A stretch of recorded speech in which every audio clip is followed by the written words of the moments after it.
This way.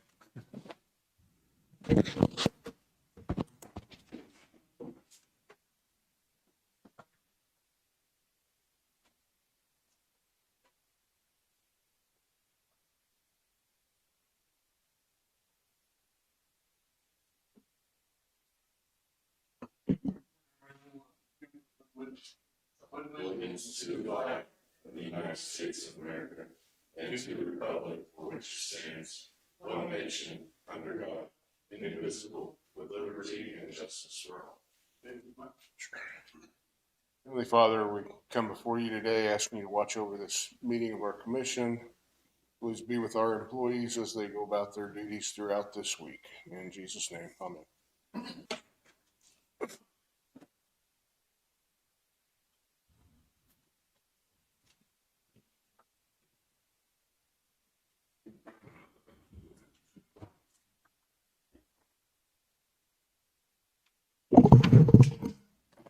All right, good morning, everybody.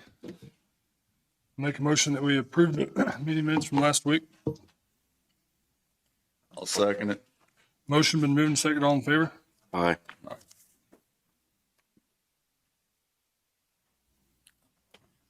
Make a motion, we approve the claims in the amount of $1,678,727.17. Quite a few end of the year transfers. Yeah, there's 1,234,000 in transfers that's included in that amount, so that money is just going from one fund to another. It's not going out. The actual bills that went out are 400 and some thousand.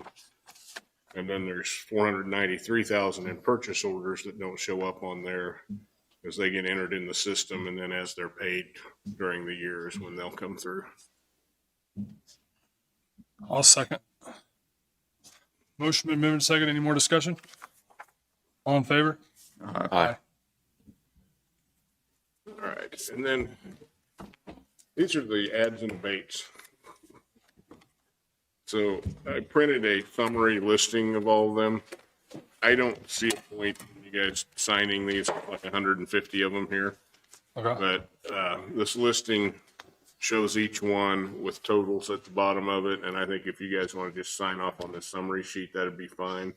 So it's starts with 2023-1 and goes through 155, except numbers 46, 93, 94, 95, and 109 were canceled. Usually that's when they start one and then there's some error or more information comes in and we just cancel it, but it uses the number, so there's a few missing numbers. You say 2023? Yeah, Okay. yeah, it's the 23 tax year. Oh, okay. Fund the 20. You don't number it based on when you pass it. You number it based on the tax. Yeah. Okay. So, if you got any questions on those, I'd be glad to try to answer them, but say a big part of those are results of payment under protest hearings that they've heard. And then there's quite a few that were just late ads when on personal property when somebody came in late. So we have to hold all those while we're processing the tax roll. So that's why there's a big batch of them now to get it started for the new tax year.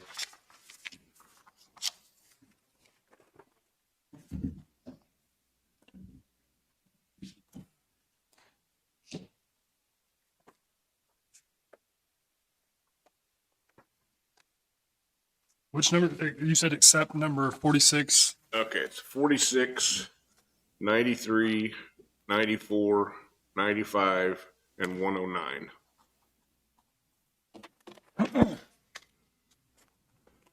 I'll make a motion that we approve these add and abates, numbers 2023-1 through 155, except for 46, 93, 94, 95, and 109, for a total change, tax change of $17,793.37.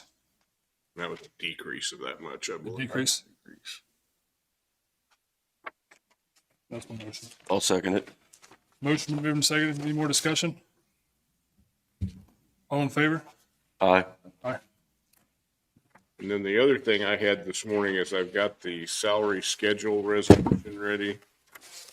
So the schedule itself is based on the new salary schedule. It's not necessarily individual employees that are listed on it. We've still got, you guys have got time scheduled today to talk about evaluations on some of your direct reports. I do have everything ready on everyone else, except I have one department that hadn't turned anything in. I did not find anything that department heads turned in that looked out of line.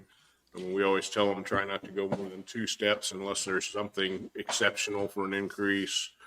And looking through there, I see some 1 steps, some 2 steps, and some with no increase at all. So, I mean, everything looks fine on it. So I think I definitely want to get this resolution passed today with the new salary schedule, which shows the cost of living that was in the budget. But I think it would be appropriate to adopt that resolution and approve the adjustments to salaries. And then anything you guys do or that other department that comes in, those can be handled individually after this, but this would get everyone else ready to go for the new year. And what was the cost of living? It was the 87 cents. The 4%. Yeah, it averages out to 4. But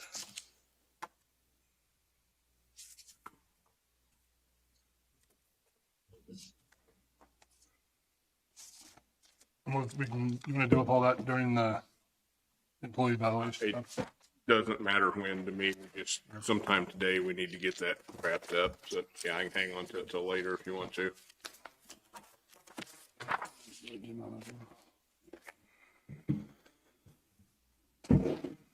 Garrett, you got anything right off the bat? Nope. AMR?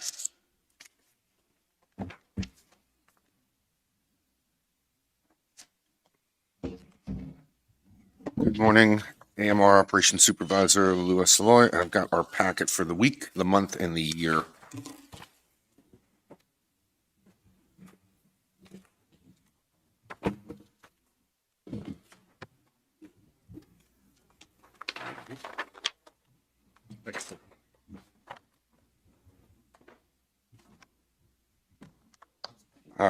Good week this week, real slow for the holidays.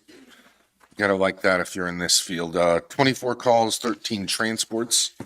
Going back to the next page, it shows our month, which was December 1st to January 1st, right on target for our numbers, 115 calls for service with 62 transports. That's about average what we do. And year is up for the year, so 1/1/23 to 1/31/23, 1,500 calls for transport. That number is usually about 1,300, but it goes back and forth with 759 transports. That number varies between 700 and 900. 800's about average. So transports were down just a tiny bit for the year, but responses were way up. As far as operation manager update, I was texting Jason on the way here. You guys are always asking. I don't blame you, so are we. They've gotten through their first round, which was like 23 or 28 candidates. They lowered that number down significantly. I don't know what it was, and they're still finishing with the second round. As far as an update goes, they're expecting a notification of the new operation manager first-ish of February. All the people who've applied, I'm texting them and seeing if they've gotten second interviews and stuff like that, but a lot of really good candidates that I've recommended anyway. Any questions? I don't have any. Okay. Thank you.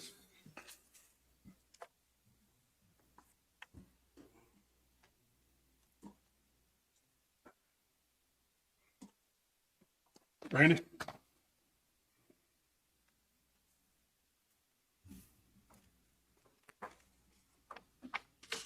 Morning, Commissioners. Randy Higwald, Linn County Emergency Preparedness and Rural Fire. I sent out last week's call totals.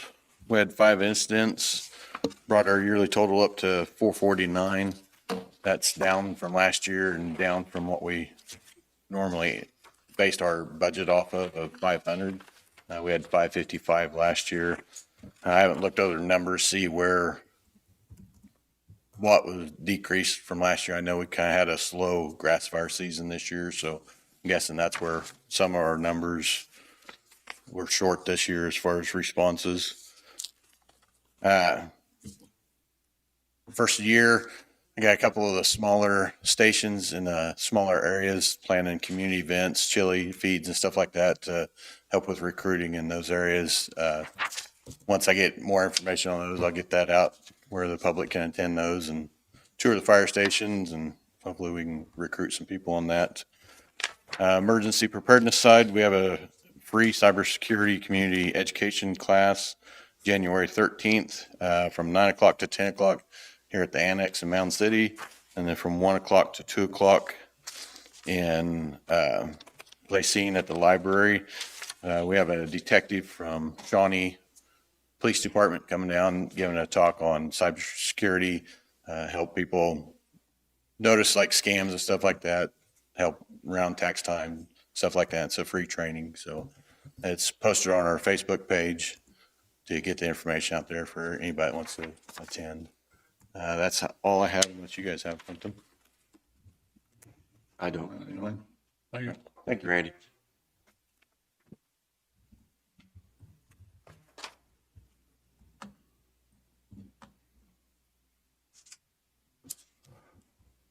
Jessica, you got anything?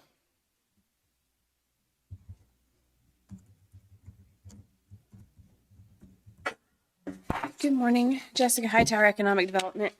I received an agreement late last week from the Regional Planning Commission that we need to do.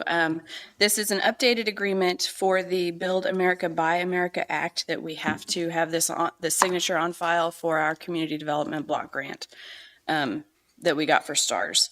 So this update, it's simply saying that we will adhere to the Build America, Buy America Act and require all iron, steel, construction materials, and manufactured products that are incorporated into the work and activities to be produced. We'll only purchase those if they're produced in the United States. This doesn't really apply to us because we're not buying any construction materials for the youth job training grant, but because we're a CDBG awardee, we have to have this on file. So this letter is, we need to have Danny sign it as the chairman. Gary's looked at it and he's good with it.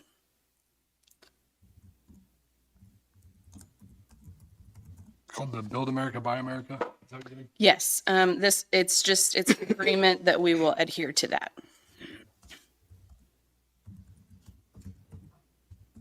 I'll make a motion that we have Danny sign for the commission, the Build America, Buy America Agreed. Initiative Agreement.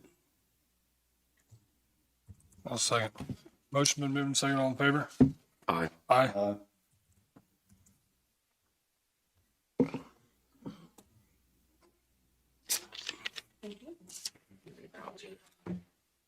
That's all I had this morning. Thank you, commissioners.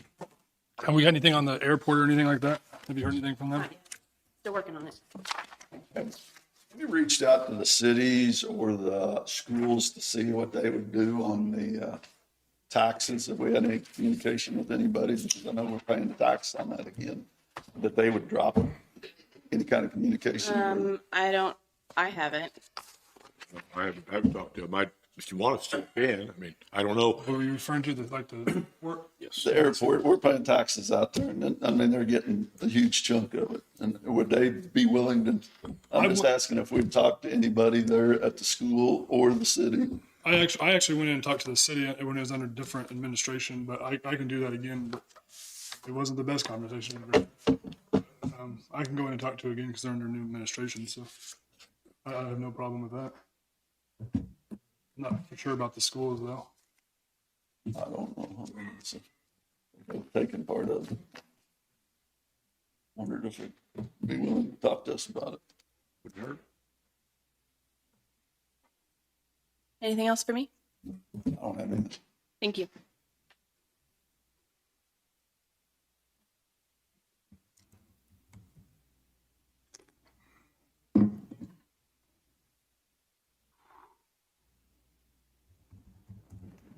While we're talking about the airport, we don't get an exemption because we hay it, right? Correct? Or we have it up for lease.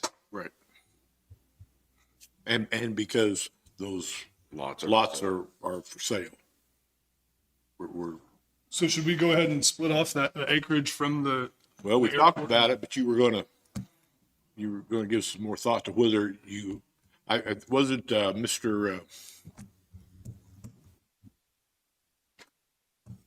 one of the two guys. Fisher or? Yeah, Mr. Fisher, wasn't he gonna do something, to check on some information for you and get back to you about that? I can't remember exactly what that was without looking at my file. I'm not sure, I think we're waiting on the state or somebody to give us answers. Yeah. I can't remember.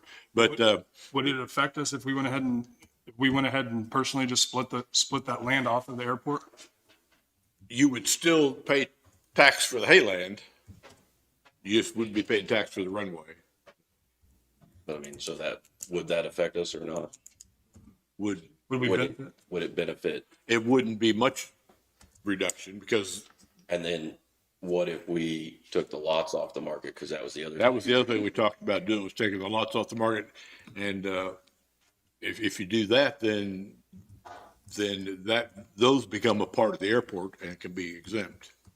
Okay. But the hayland would not be exempt as long as you're leasing it. But it's still being taxed as hay land instead of, Right. or is it being taxed as? I don't know how it's being. Yeah, and I don't remember what the amount is on that, but that's a very small amount compared to what we're paying on the actual airport part. And like the lots. Yeah. So is there any steps that we should take to get ahead of this? I mean, while we're waiting on answers for this grant or whatever it is? If you, if you want to, withdraw the lots from sale, we can do that. We talked about discussing with the, fellow that has one out there now, Shannon, about the possibility of, buying his lot back and then leasing it to him. Right. Because that is a tax, you could lease airport hangars and not be taxed. You can't lease hayland and not be taxed. Right. We can own the hangars and then lease them out and they're not taxable because we own the buildings. Right, because it's an airport. Well, and like in this case, we're not owning the building. We would just be owning the land. We would just own the land in this case, and he would own the building He would sitting on still our own land. this building that he's put on there. But I don't know if he's open to that or not. I mean, we discussed that possibility. That may have been what, I can't remember what Dave was gonna talk to somebody about. Maybe that was it. Remember either. So can we go ahead and try to dive into splitting those lots off so we can, or, figure out whatever we can do to get. Jessica, do you have them? I'm sorry. Did you have anything? Were you going to? Do we need to make a motion to take those off the We market? need to do a resolution. A resolution, so we can have that for next week. Yeah, Okay. we'll start the process rolling on that, if that's what you decide you want to do. Is that how you guys feel? I mean, you guys, I'm good with that. I'm good with it.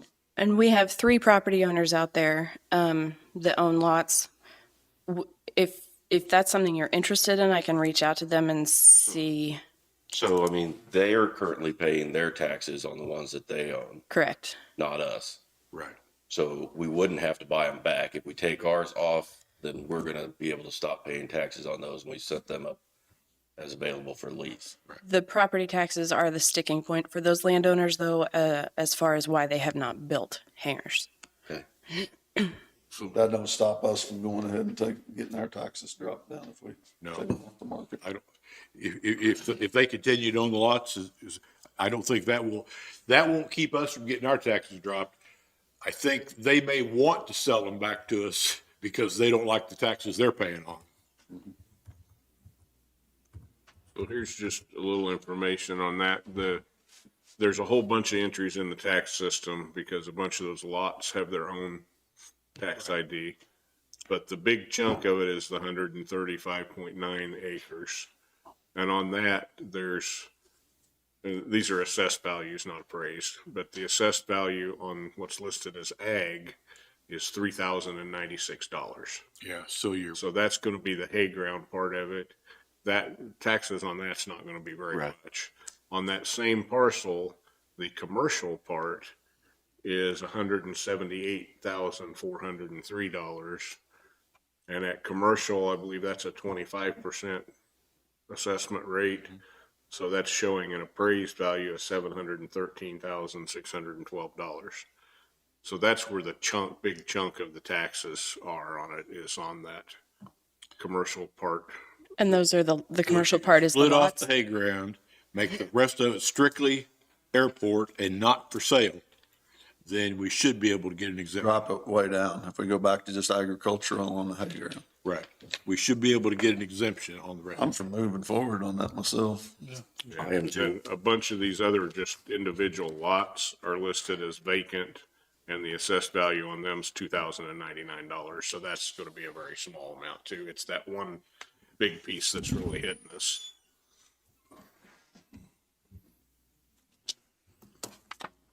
And you said you're gonna reach out to who?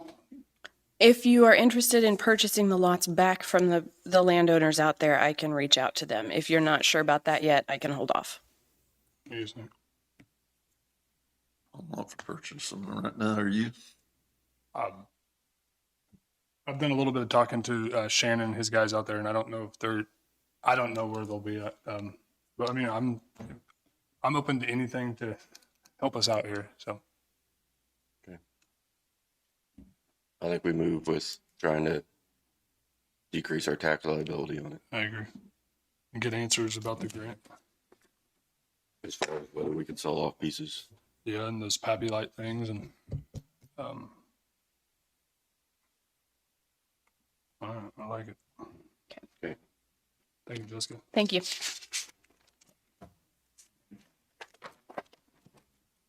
I got the sheriff's report. Total prisoners in 56, 8 released this past week. Farmed out, we have 1. Total farmed in 40. Total 911 calls 47. Jail contacts 3,605. Total calls for service 329. Civil service papers served 1. 2 VIN inspections.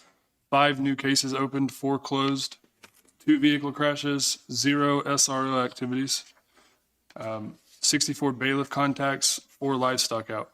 Currently daily income for the jail housing is $3,110 as of the 1st. You give me just a second, I can tell you what we took in for the year on other counties' prisoners. So I think Lisa was still working on the last daily statement, which was from Friday, so there may be a little more income yet. But what we were showing before that day was $1,008,773.36. 1,008,007. 773.36. And like I say, there could be something that came on Friday that wouldn't be in there yet.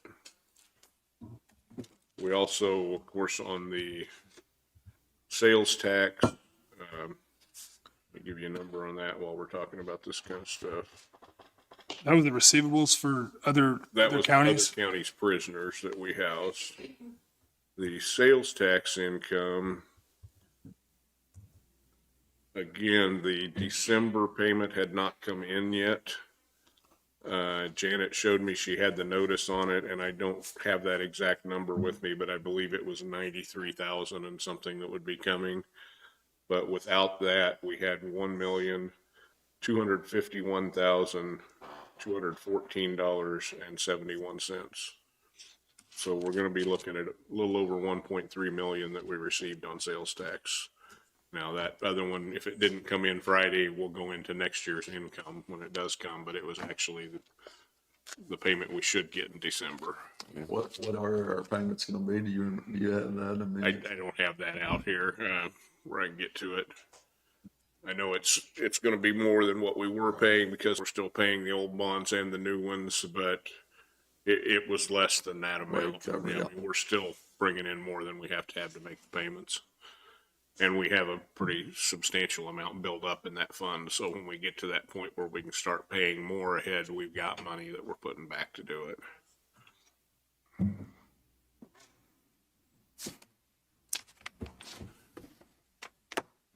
In fact, I could tell you what's in that fund. Let me find it. So at the end of the year in that debt service fund, there was, well, and again, this is not counting if anything came Friday, 1,666,797.54.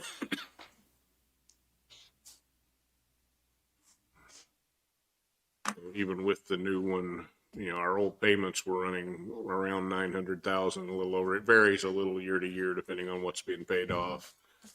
And I don't remember what the payments were going to be on this new issue, but it was I think it was about 1,000,001 or 1,000,015 or something like with that. the two together. together. Yeah.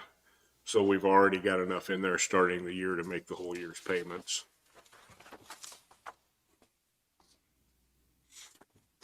I heard last week Jim had asked if there was a plan for all the funds that were coming in. I mean, I know it goes in the general fund, do we have any big plans for it beyond the payments? I mean, do we need to, I mean, is there any big project we should be putting money towards from the profit we make off the jail or what? I mean, do we have a plan for any of that? Well, the sales tax part's its own fund. Right, no, I'm talking about the But income. the income from the jail, we put that in as general fund income.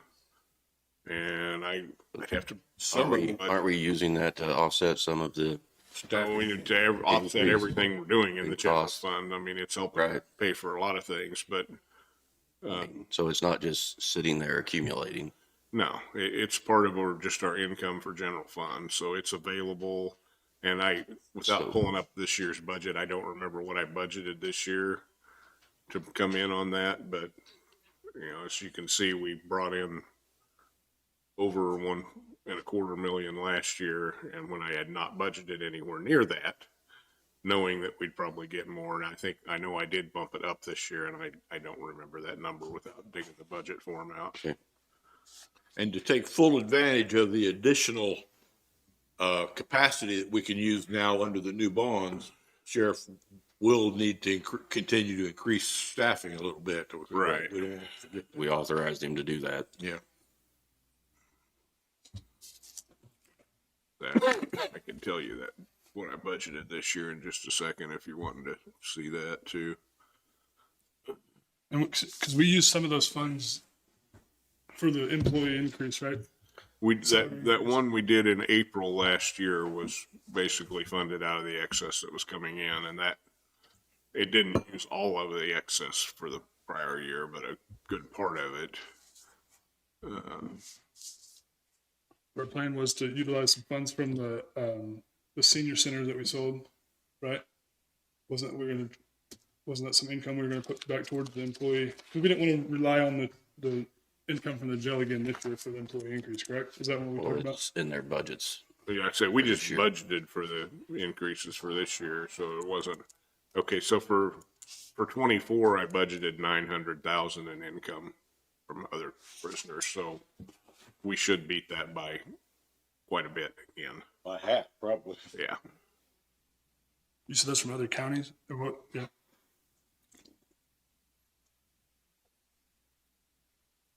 We did 1.8 this year. 1.08008. We just did just over $1 million.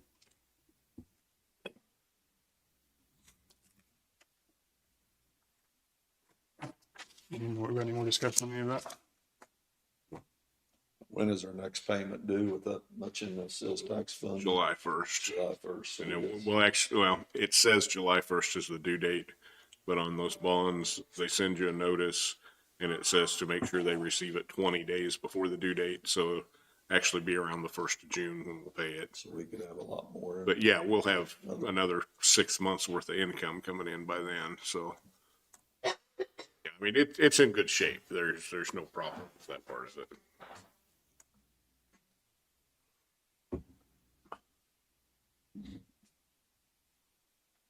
Darren, you got them?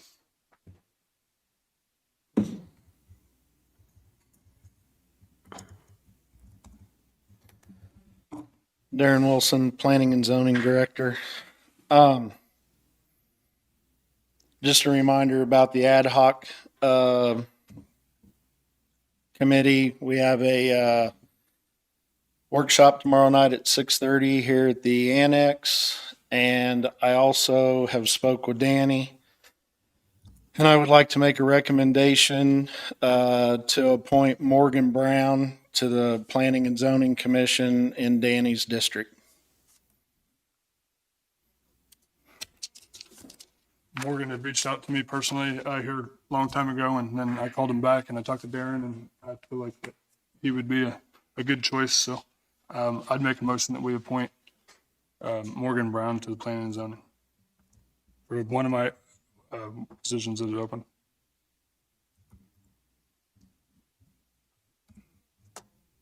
I'll second it. Motion been moved and seconded. Any more discussion? All in favor? Aye. Aye. That's all I've got. I need 10 minutes of executive session for legal with the commissioners and Sean.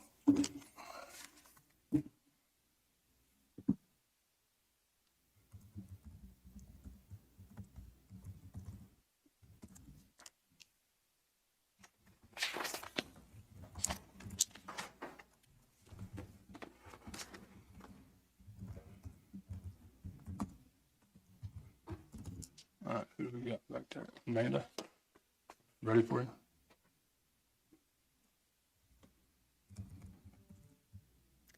Good morning, Commissioners. Amanda Snyder, Linn County Health Department. Our December numbers, we provided services to 157 clients. Our WIC numbers are continuing to increase. Our Becoming a Mom classes start on January 18th. Just a reminder that these are open to anybody who's expecting a baby. It doesn't have to be your first baby either.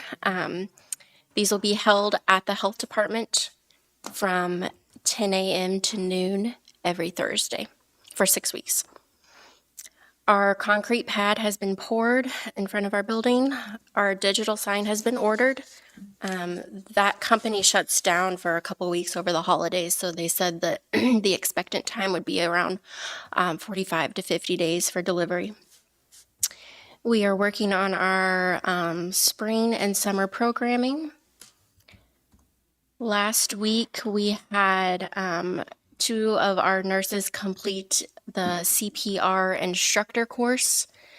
Tomorrow, they will be teaching CPR at Jayhawk Linn for the teachers, and the CPR instructor will come and sign off on their instruction. So after tomorrow, they will be certified to complete classes on their own. The last thing I have for you is that with WIC, we have to set goals each year. And then those are reviewed when we have our site visits. So one of our goals for this year was to revamp our health department page on our website. So right now when clients come in and a topic is discussed with them, let's say that maybe their child has low iron. They're typically given a handout on how to increase their iron-rich foods, but a piece of paper that we give them.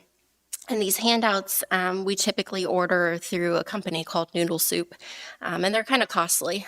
Even though it does come out of our WIC budget, it's still quite a bit of money. So one of our goals is to get all of those resources, or maybe even create some resources ourselves, to put onto our website with links. So then instead of handing out a piece of paper, we've created these magnets that say Linn County WIC, and they have a QR code on them, so they can just place these on the refrigerator, which is a good reminder when you're getting into your fridge, hey, what were those iron-rich foods? I don't remember. And clients can scan this and quickly find that resource within our website. So that's one of our goals for this year that we'll be working on. Good. That's all I have. Do you guys have anything for me? I don't know. I don't. Okay, thank you. Amanda.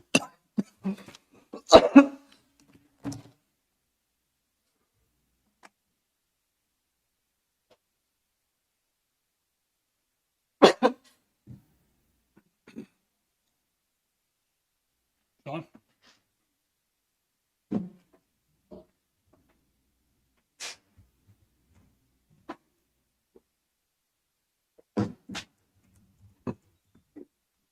Morning, Commissioners. Sean West, Public Works Administrator.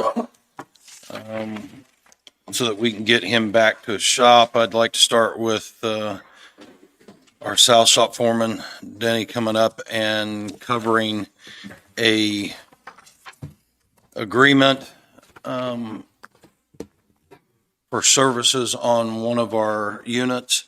This is one of the Caterpillars, and this agreement for service is something that we've had on the other units. But to further explain it, I'm going to let Denny tell you about the unit and the request. Good morning. Morning. Denny Hardy. I'm the District 3 road foreman. So what I'm coming to you with is the service agreement on Unit 322. It's a Caterpillar grader. This is an extension of what we already have on it. It covers them coming and doing services, doing our samples, and making sure everything's been sampled, serviced, and is ready to go. There's a few valve adjustments in here that they do at a certain hour intervals. The reason I'd like to extend this one, 322 is the motor grader that was laid on its side 2 years ago. With that, I'd like to have Foley continue to do our service agreement on it. Hopefully they can catch something quicker than we could just sending samples off. The cost is $1,733.61. Per service, and that's the same agreement we have on the rest of the cats. This is the same agreement we've had on this cat since we purchased it. It's just an extension of that for another 6,000 hours. And I say, since that grader had been laid on its side, I worry that we might miss something. I mean, I know they went through it when we took it into them after it had been laid on its side, but you never know. How many hours ago did it get laid on the side? I'd say probably 1,500 hours ago. I mean, 2,000 hours. I don't know the exact hours on it when it was laid on its side because I wasn't the foreman down here. But it was a winter event, and he slid off the road and onto the side, and we had to get it tipped back up. So it sat on its side. I don't believe it sat on its side running for more than it took to shut the machine off, but with it laying on its side, I just prefer them be able to take the samples and let us know if there's a problem. What do we get extra from this? I mean, we have mechanics, I guess is my question, and the samples can be taken and sent off. So what extra are we getting to these guys doing these? The extra is that they're doing, when they come and do a service, if they see something that is wrong with it at that point, they will, I believe, take action on it. I mean, of course, any major repairs would have to go again through us, but like their adjustment of the hydraulic valves and stuff, those are technician level adjustments. It's not something that our mechanics are really trained on being able to do. The services, like I say, they'll take those samples straight to and get them worked out, and then when they know I mean, I guess it's not really different than when we send samples to them. Well, you can send the samples off. Right. Yeah, we send samples on the John Deeres and stuff all the time. So other than them doing it and us not having to take time to do them, the only other thing I could think of would be the adjustments on the hydraulics. So this is the same thing that Mike came in a year ago or something, and And renewed on another blade, yeah. so I mean, are they aware that this thing's been laid over? I mean, does insurance, is that gonna affect it any? If they know that? Yeah, they know that it's, I mean, they worked on it when it was laid over because it went to Foley. So it's not a warranty, it's a service plan. Yeah, it's not, we're not going to be outside of warranty if we don't renew this. Because we will still use, cat filters, cat oil, everything that maintains our warranties on them. So do all our other graders have this? I believe all the other cats do, yeah, except for the 12H that was in Blue Mound because it's a much older machine than the rest of our cats.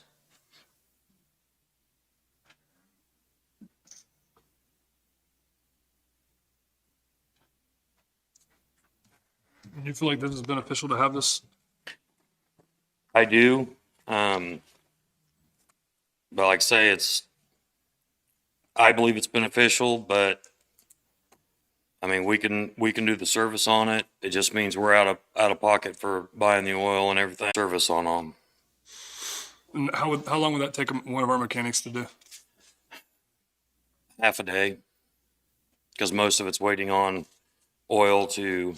Okay. That's what it flipped.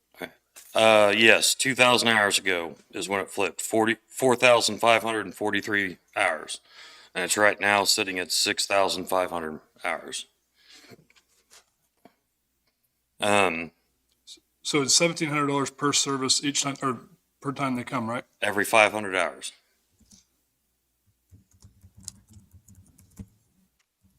What would it cost us if we did it? That I do not know. I'd have to get those numbers on it. I know we would have to, we would purchase a service kit from Cat, with all of the all of the filters and oil and everything in it. Well, I think I read in there somewhere that they would deliver it to us anyway to drop box at Pleasanton. Yeah, that's how we get all of our stuff is the drop box.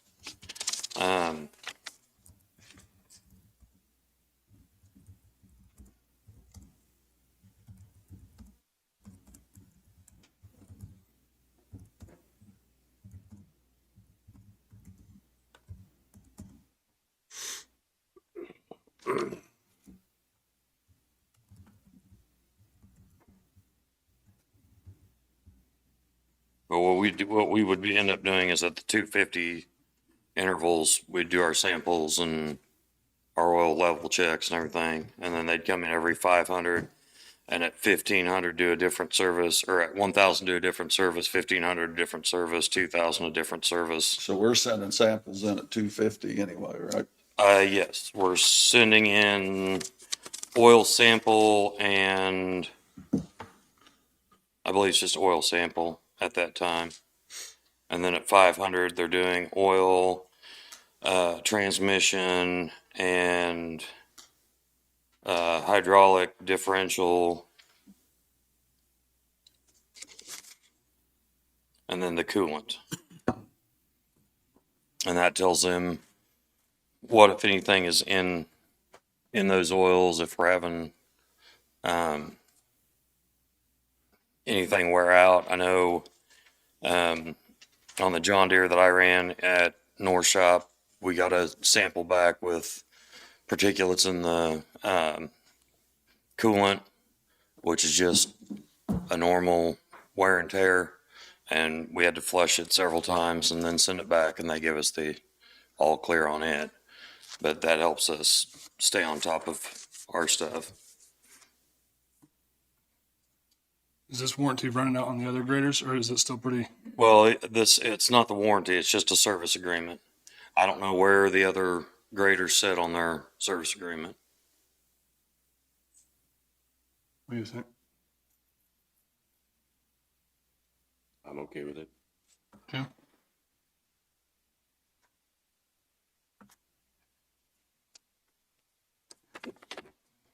What do you think? I don't know. It's not cheap getting it done, and when we're sending samples in anyways, we're doing part of it.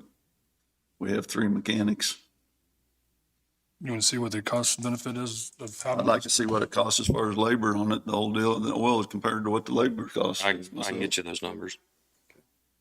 Yeah, if you could just give us info on, just lay it out, like, what it would cost. Yeah, us, yeah, and what, for sure. What we're benefiting from that, and I agree with Jim on it, so. Anything else for me? All right, thanks, gentlemen. Thank you. Thank you. Could you get the information on the other graders too? I mean, would we get a better deal on the services if we have everything together, you think, or no? I think the agreement's agreement. Gotcha. Companies too, I think, the John Deere and the Cat. That's with our, they already discounted things considering that we do all of our. Gotcha.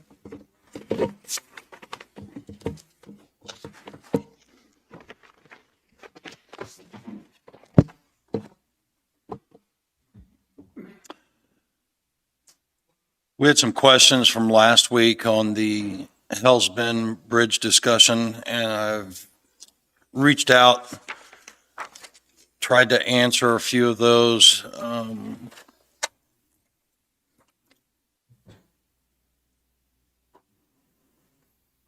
Jason with BG had sent an email that I find some of the answers relative to the discussion. The existing bridge is posted for 8 tons, which is the appropriate based on the latest KDOT load rating. The interior span beam is the controlling factor when rating this bridge for all trucks. The proposed bridge is a span structure with no piers in the railroad right-of-way and will not be load posted. It's sized appropriately for all legal load limit vehicles as required by the federal funding in this project. The proposed bridge is also not fracture critical, so it has redundancy within the design elements to mitigate but not completely eliminate the potential for catastrophic failure. Some of the other general topics that he thought were pertinent to this conversation. The existing bridge is fracture critical due to the old design of the piers and the interior span beam. This means that if something fails on one of the piers or on the beam, the whole bridge is likely to collapse on the railroad tracks. As noted in the load posting above, the interior span beam is the controlling factor, the weak link, so to speak, on the allowable load or loading of the structure. The existing bridge is 66 years old. The existing design with piers out in the railroad right-of-way would not be a permitted design today. The railroad wouldn't allow it. The new design will span over the railroad. We explored options for structure types, steel versus concrete beams, precast concrete beams were not feasible because the roadway getting to the bridge would not allow the trucks to transport the beams to the site. KDOT bid this project and it's publicly advertised as well as notices sent to pre-qualified contractors. I suspect the factors that led to only one bid or bidder included workload in the construction industry right now and for the foreseeable future, and dealing with the railroad contracting, permitting, and insurance flagging requirements and the location.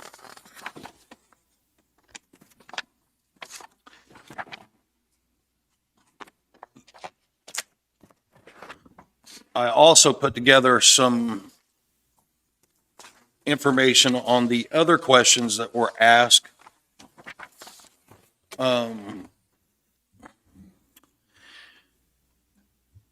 There are only 2 bridges like this in the county.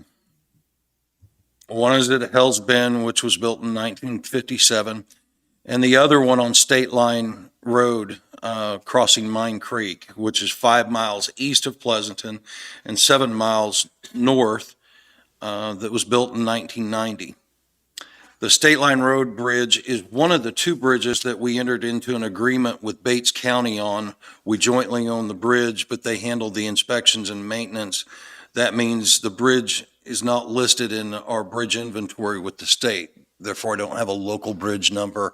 It's one of the two that MoDOT said they would inspect for us, and I went over after gaining your consent and got that state line agreement or agreement with Bates County.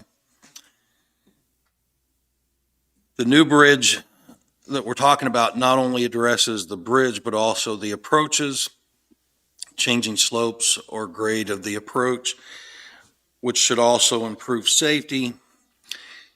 The type, age, location over the railroad, and approaches to this bridge are all reasons why we should consider replacing it. To this point, we have $72,050.77 invested in this project already. But this is not the only investment we have. This grant was applied for before I came on as a Public Works Administrator 2.5 years ago. Jessica and I have had to learn to purchase right away and to work with engineers in the planning stage to file appropriate paperwork with the state and to spend countless hours pushing the project forward. As a commissioner or commission, you all know the trouble we've been having to find funding and look at a landfill project, which is approximately a $2 million project total.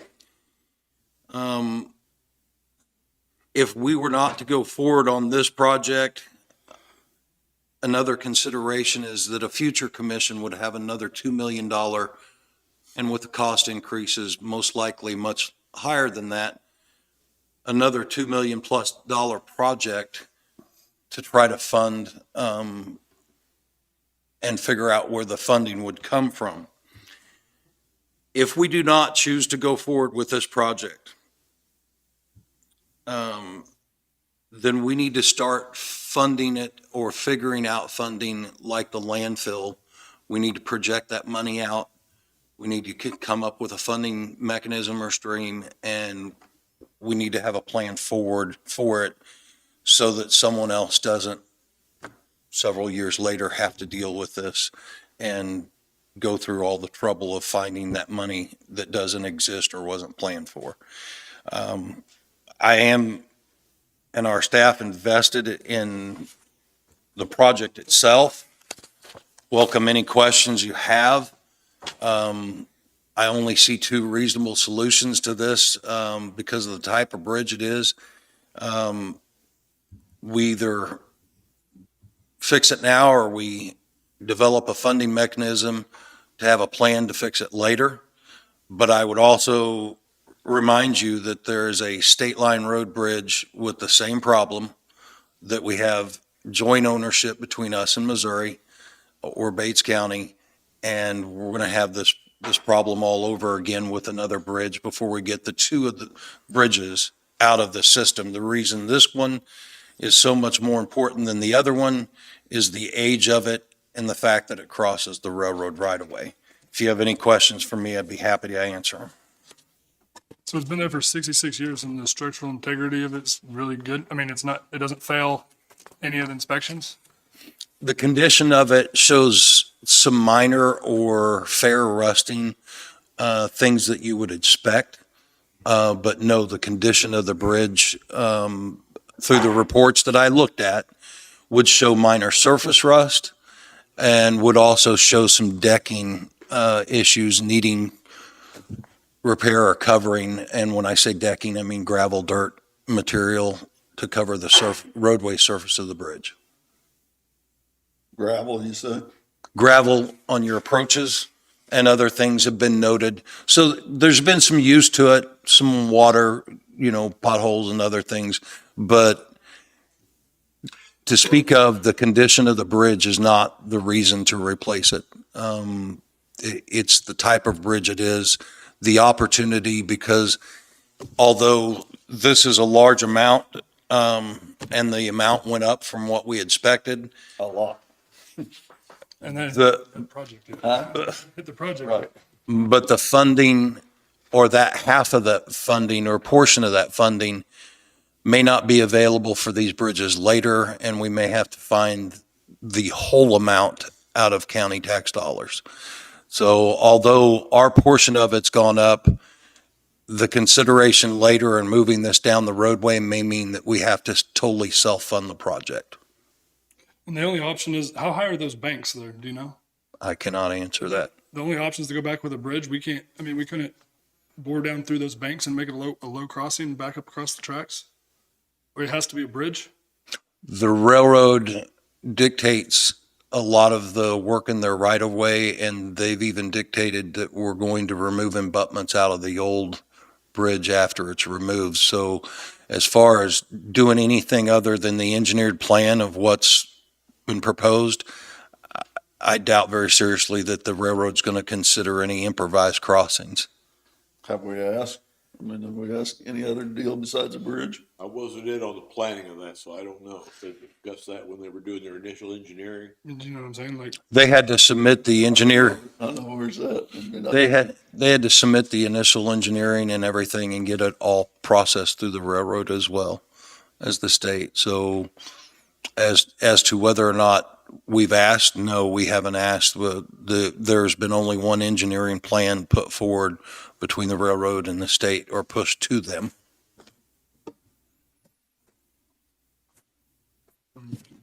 a crossing like that? Like, you know, that's a regular crossing. I mean, I don't know why it's not an option. Just, that's what I'd like to know. I just, Does it have to do with the slopes? yeah, that's what I don't know. I don't know if you can start back here and bore through that and make that, you know, and then come up this side. I mean, it's just a question I would have. And our bridge report says what about it? Our annual bridge report? The condition of the bridge is within the tolerance, and that it shows some minor rust, but there was nothing on the condition of the bridge that caused us to push this plan forward. And it hasn't changed any since we started talking about the project. I guess that's a question I ask as far as the. Not since I've been involved in the project, last several years.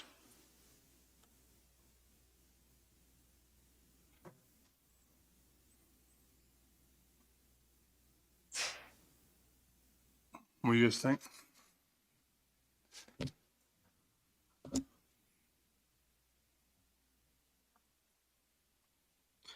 said the application has to be in by the 5th or 6th, That's correct. so pretty much have to decide today. And we spent 77, you said, or 72.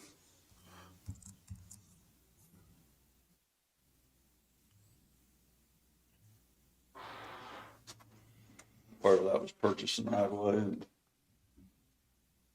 Part of it's preliminary engineering, and then the rest is right-of-way purchase, yes. that's nothing to say that our costs won't go up from the 530,000 or whatever. I mean, we're not locked at that, right? Did you address that question with? I addressed it with the state, and they said any overages that were approved would be at the same cost split that the original would be. Okay. And we had one bid.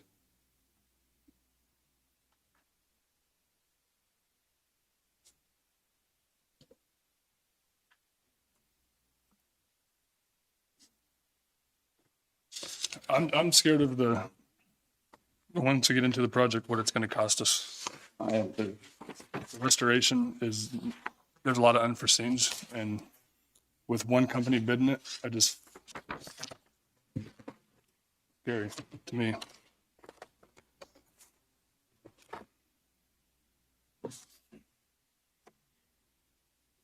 How are we gonna fund it going forward? That's what I'm looking at, I guess, the long-term view. We have the grant lined up now to take care of this issue I know it's a large cost, but So what What makes this bridge priority over the other one you were talking about? Again, it's the type of the bridge that the The one was built in 1990. the span and the main beam don't have redundancy, and this bridge is over a railroad compared to the other fracture critical bridge, which is newer and not over infrastructure. Is it logical to think that a bridge of this age is going to have to be replaced at some point in the next few years? I mean, I don't know. I'm not a bridge expert. That's an engineering question, but from what I can tell, again, the type of bridge it is and the fact that it's one of two in our system, I would say if we do not choose to replace it today, that we choose to find a funding mechanism and a timeline, get with our engineers, find out how long we have reasonably to fund it, and start putting money aside to fund the full project. Can the railroad rule what we do there? I mean, how can they landlock us is what I'm saying. How can a railroad landlock us from doing something? And that's basically what'll happen if we can't get there. Well, Railroad's telling us they're landlocking that land by not allowing us over where our right of way is. they're not telling us we have to take the bridge out. The railroad's not. They're just, But they're deciding what type of construction we put over it then. Is that what you're? I'm not sure that they even decided that. I think our engineers said that's the best. I don't know. I don't know what the railroad told them. The railroad, the only thing that they stipulated, one, there's a lot of flagging, extra expense. They're going to require flaggers, permitting, and then they also want the old abutments pulled out after the new bridge is in place. The only thing the engineers told me is they found it odd and an extra cost that the abutments would have to be pulled out on the old structure as well as the bridge. But they were using the same bridge system 30 years ago. In 1990, they built the same exact bridge in the county. Apparently so on the state line. And that one will come with a lot more planning and logistics because it involves two states and two counties. And if we've worked at this one since I've been here, 2.5 years to get to the process or part of the project we are now, I can't imagine what the collaboration will do in slowing us down there.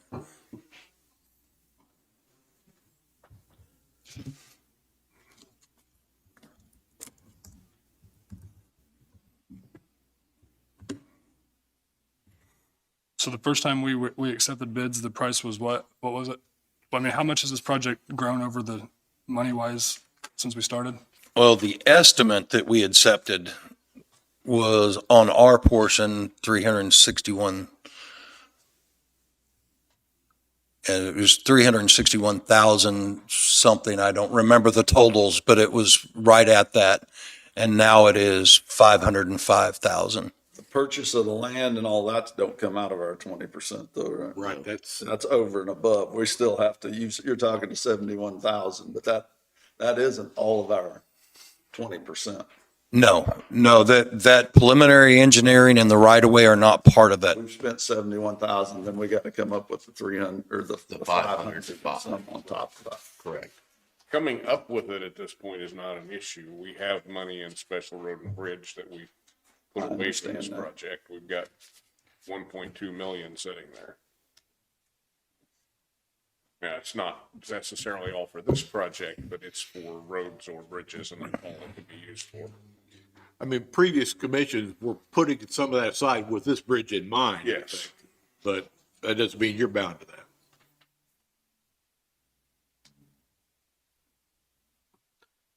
And what was the total cost of the bridge? 2.2.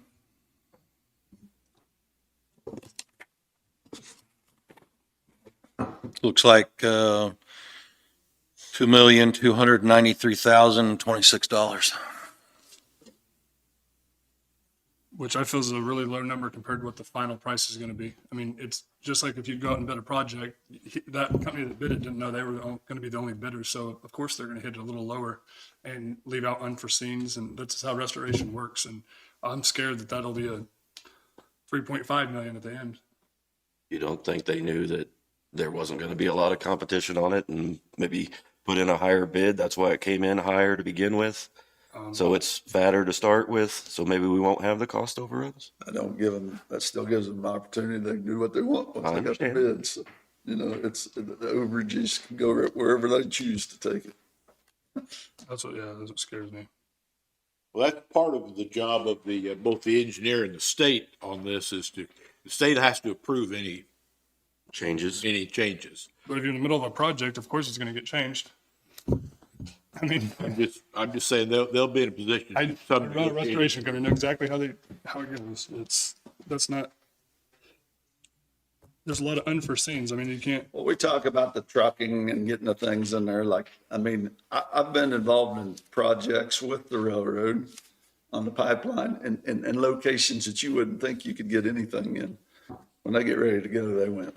So, I mean, actually bringing equipment in or whatever that they choose to do, they can get it there if they're saying this is the only type of construction that we can do because of the location of it. I don't buy that. I think you can get things in if you choose to. We take grain trucks and stuff in there all the time, or the farmers do. You can get equipment in there. Yeah. So, I mean, I don't know. I'm not comfortable with one bid myself, but what would be so hard about getting equipment or getting their beams or whatever in there they're talking about? It's a straight road. that's what I say. I mean, I've been there. I mean, Curves it's, going back toward it. There's a set of curves in there, but I can't tell you what the logistics on that would be.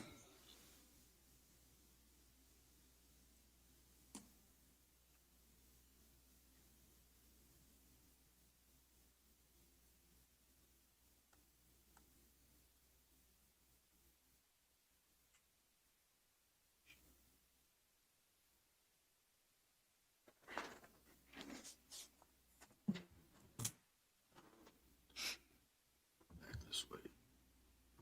The curves. I'm sorry. Right back here. Those curves would be the only thing I could think of that would be. A hell of a curve. I mean, I mean, you can make a wide turn.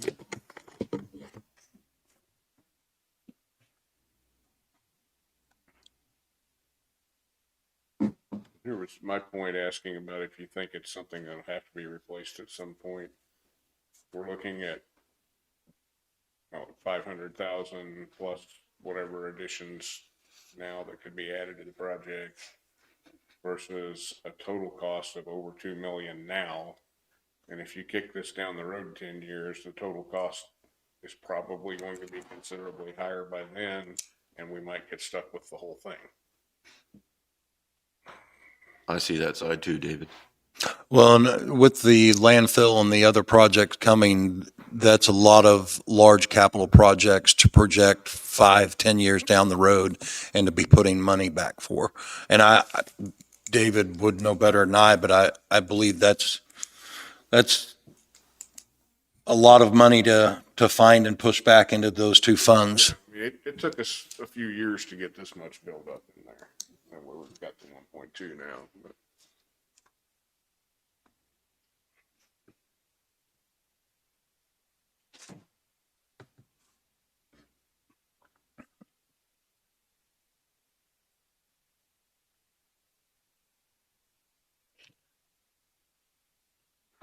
Commissioners, if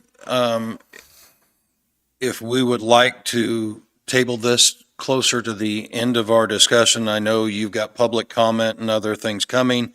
I have landfill comparison and park comparison, and those studies that we talked about last week are the only two things I have left. If you'd like to handle the public comment and your executive sessions and then come back to this after thinking on it, I'll be more than happy to wait around and we can continue the discussion. Yeah, I'm good with that. Okay.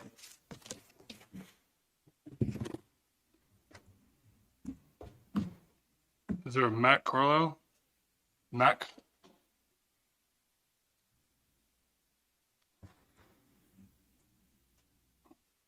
Good morning. Morning. I'm Matt Carlisle. My wife and I reside in District 2 and live at 10827 West 200 Road, Blue Mound.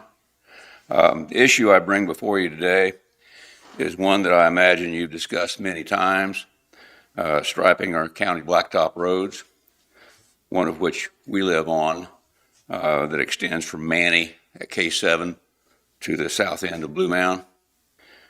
The county graciously striped our road several years ago along with others, but that striping job has virtually disappeared. And by the way, the stripes had worked. I travel it every day, of course, and come into school here about every day.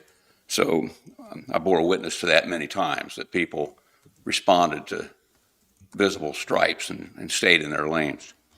I believe most citizens are conditioned to stay in their lanes, but when they stray, disaster and sometimes tragedy can strike. I am certain the double yellow has saved lives.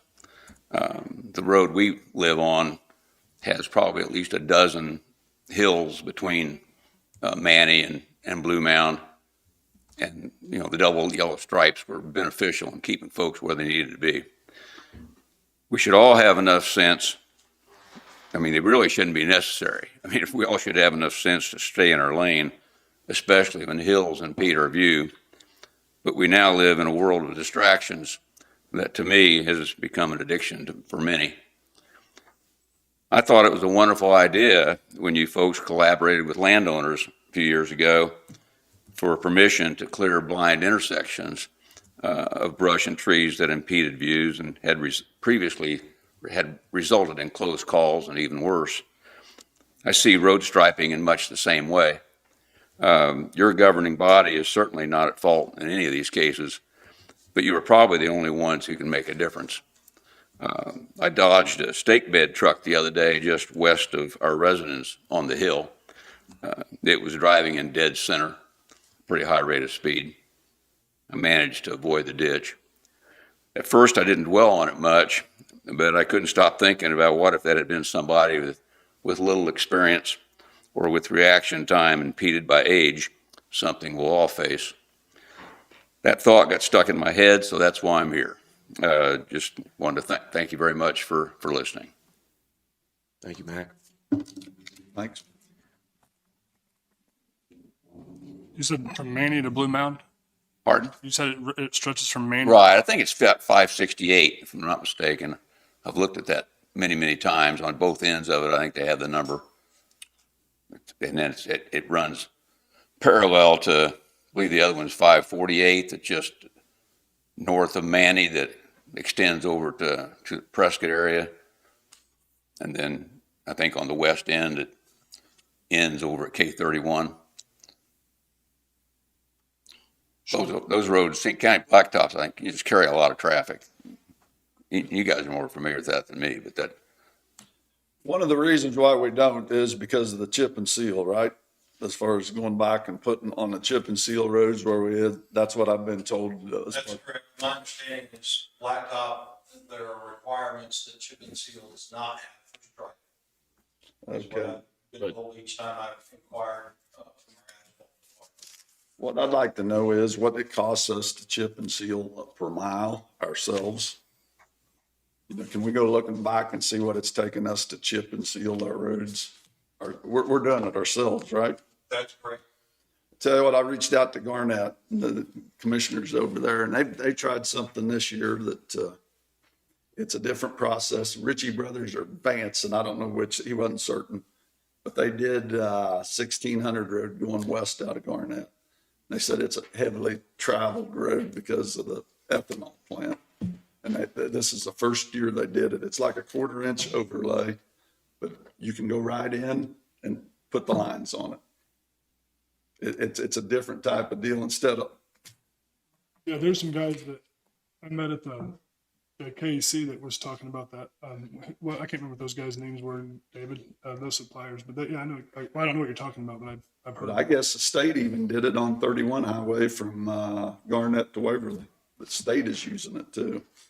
And On top of chip and seal? Hmm? On top of chip and seal? they're not using it. They're going over their overlayment wherever they do it instead of what we're doing, the chip and seal on and going up using chip and seal on the overlayments there. He said they're trying this instead of the overlayment to see what it does over their overlayment. And I don't know if it can be done on the chip and seal or not, but it does away with the loose gravel that ends up in the ditch on us. Our road's been repaired, certain stretches of it by the county just recently. And those are the only areas where there's absolutely no stripes. The stripes lasted several years. Is that as we discussed this here about a month or two ago about not being able to keep, because the oil kept the stripe off the road, is that part of it? Is that the area that we were talking about? The overlay, where we chip and seal, that they say that we can't get the lines back on it because it won't stay. Is that on the chip and seal? That 1077 you said, Jessica? Yeah, we had part of an issue was on 1077 where we had dust soak up the oil and the chips not stay on the roadway. That would have been a prohibition to obviously paint something that was going to be groomed off. As far as the lines on chip and seal and whether or not they'll stay, if the chip and seal is married as a covering to the overlay, there, to my understanding, are three or at least three types of paint surfaces or types that we can use. One that we typically use is the most inexpensive, which is just a spray, basically a regular line paint. The other is a very thick sort of poly paint or material, looks a little raised after you paint it. And the other one has some type of beading or reflective coating in that raised. So there are different levels of paint. We typically choose to use the most inexpensive because on a 3-year rotation, trying to chip and seal and go back on these roadways, it doesn't make a whole lot of sense to spend a lot of money on the paint and then go back and cover expensive paint later that's still viable or useful. When was the last time 568 was chip and sealed? I cannot answer that without looking it up. Well, I'd like to see what our costs are for the chip and seal, what it takes us to do it, the county itself. I was just want to say, the striping job was highly successful when they did it. They did it after, and that was at least 5 years ago. Pretty sure about Had that. that been after an overlayment, where they actually went? It was after it had been chip and sealed. Chip and sealed or an overlayment? Chip and sealed. Chip and sealed, Yes. okay. And what I think you're talking about this product is similar to the chip and seal. It's a surface covering over an overlay. Well, I don't know if You're they're talking doing about- overlayment. It's like a 1/4 inch thick. Quarter-inch thick. The rocks don't end up in the ditch. That would protect your surface or your overlay. They're doing it in place of the chip and seal. Yes. Is what they're doing in Anderson County. And the state is doing it, I guess. I don't know. I didn't make KAC, so I'm not. But what I'd like to know the cost of us actually doing our overlay or our chip and seals myself, see what our dollar figure is per mile. Okay. And then I'd like to reach out to this company and see what it is. To see what it takes to do it. And then it's, you can line this thing right afterwards. But as of right now, we're just chip and sealing, and we're not putting any stripes back on it because it won't stick, right? Is that what we're saying? No, we didn't do 1077 because the chip material broomed off. We did 2 years ago, we did the Centerville, and I tell you what, it was so dusty up there that you had to slow down and come to a stop when you met somebody. So, And as it broomed the majority of those chips off the roadway. And since that, Todd has been working with quarries and stuff to make sure that we're getting a higher product with less dust in it, because that was the issue. The dust soaked up the oil material. The chips did not apply or stick to the roadway. So why did we stripe once and then not come back and stripe again? So he's saying that it was striped 5 years ago. We've came back in and we've done some chip and seal over the top, Mac. You did some strips of overlayment where the road had failed due to the heavy truck traffic and dry weather. Deteriorating. things like that. Yeah, in patching, in just patching in strips, there wouldn't be a plan to do the whole Right. line and stripe. Any of these roads that need that, we can independently bid, and the striping isn't cheap, but it isn't cost prohibitive. So when is this road set to be completely chip and sealed again? Wouldn't it make sense if we were going back over the whole thing again, that we would stripe it after that point? I cannot tell you when it is because Todd would know what he schedules. But because of the concern about the striping, the other material, what I would recommend is let me get those numbers up and ask Todd to come in here and answer these questions, because again, we're kind of at the edge of where I'm not comfortable giving you a good answer. I know just enough about a lot of these things to help out with the funding, the project, which means I'm just enough to be dangerous answering your questions without Todd or someone here. So for 568, can we get somebody out there to look at it and figure out what we're gonna do with it? To get him answers? If we bring Todd in, he can tell us when the next chip and seal project's gonna go, and if the chip and seal project is over 3 years from now, that it's not scheduled, then what I would recommend, call Straight Line Striping, get a bid on what it'd take to restrap it. And I can give you the numbers within a week or so of what it would take to have it restriped. And obviously that striping is applying and sticking to that road surface, so. Yeah, most of it's visible, just barely visible. Only places where it's not visible whatsoever is where the repairs are made, and that's just a negligible amount of the distance between Blue Mountain. We're talking about a distance of about maybe 14 miles, 13 miles. And, so that's not the big deal. The big deal is just getting a fresh stripe, where it needs to get. If the road is still in sufficient shape, then that's what John just said would be probably the best solution, would be to go ahead and do it if it's not prohibitive. It depends where we're at on our rotation of Right. chip and sealing or Do what's most economical for you guys. That'd be my suggestion. Yeah, if we're gonna do it, not this summer, but we're gonna resurface or chip that the following summer, I wouldn't recommend putting paint on it and then That's what I'm saying. the following summer resurface it, but we need Todd in here for that discussion. Just like what we did up around Centerville and Parker, we didn't do anything to it, so I don't know where we're at in the rotation on it, but with all the loose gravel up there, I just know when you start something that involves public safety and then stop doing that something, then that's not probably wise. That'd be my thought. Okay.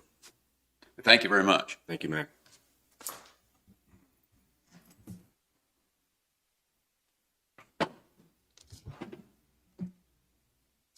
We'll go ahead and open it up for public comment before we go into executive session. So if you have a desire to speak, come on up, tell us your name and what you're here for, and Yeah.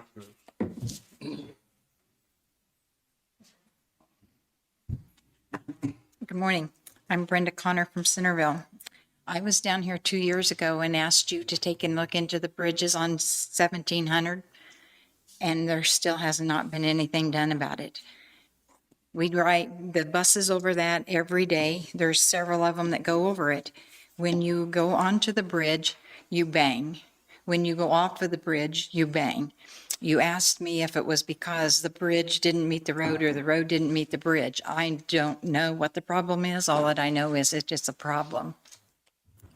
We have a handicap bus that runs that road, and the little boy is completely non-movable, and they have to take his hands and put them across him, and he's strapped in a wheelchair.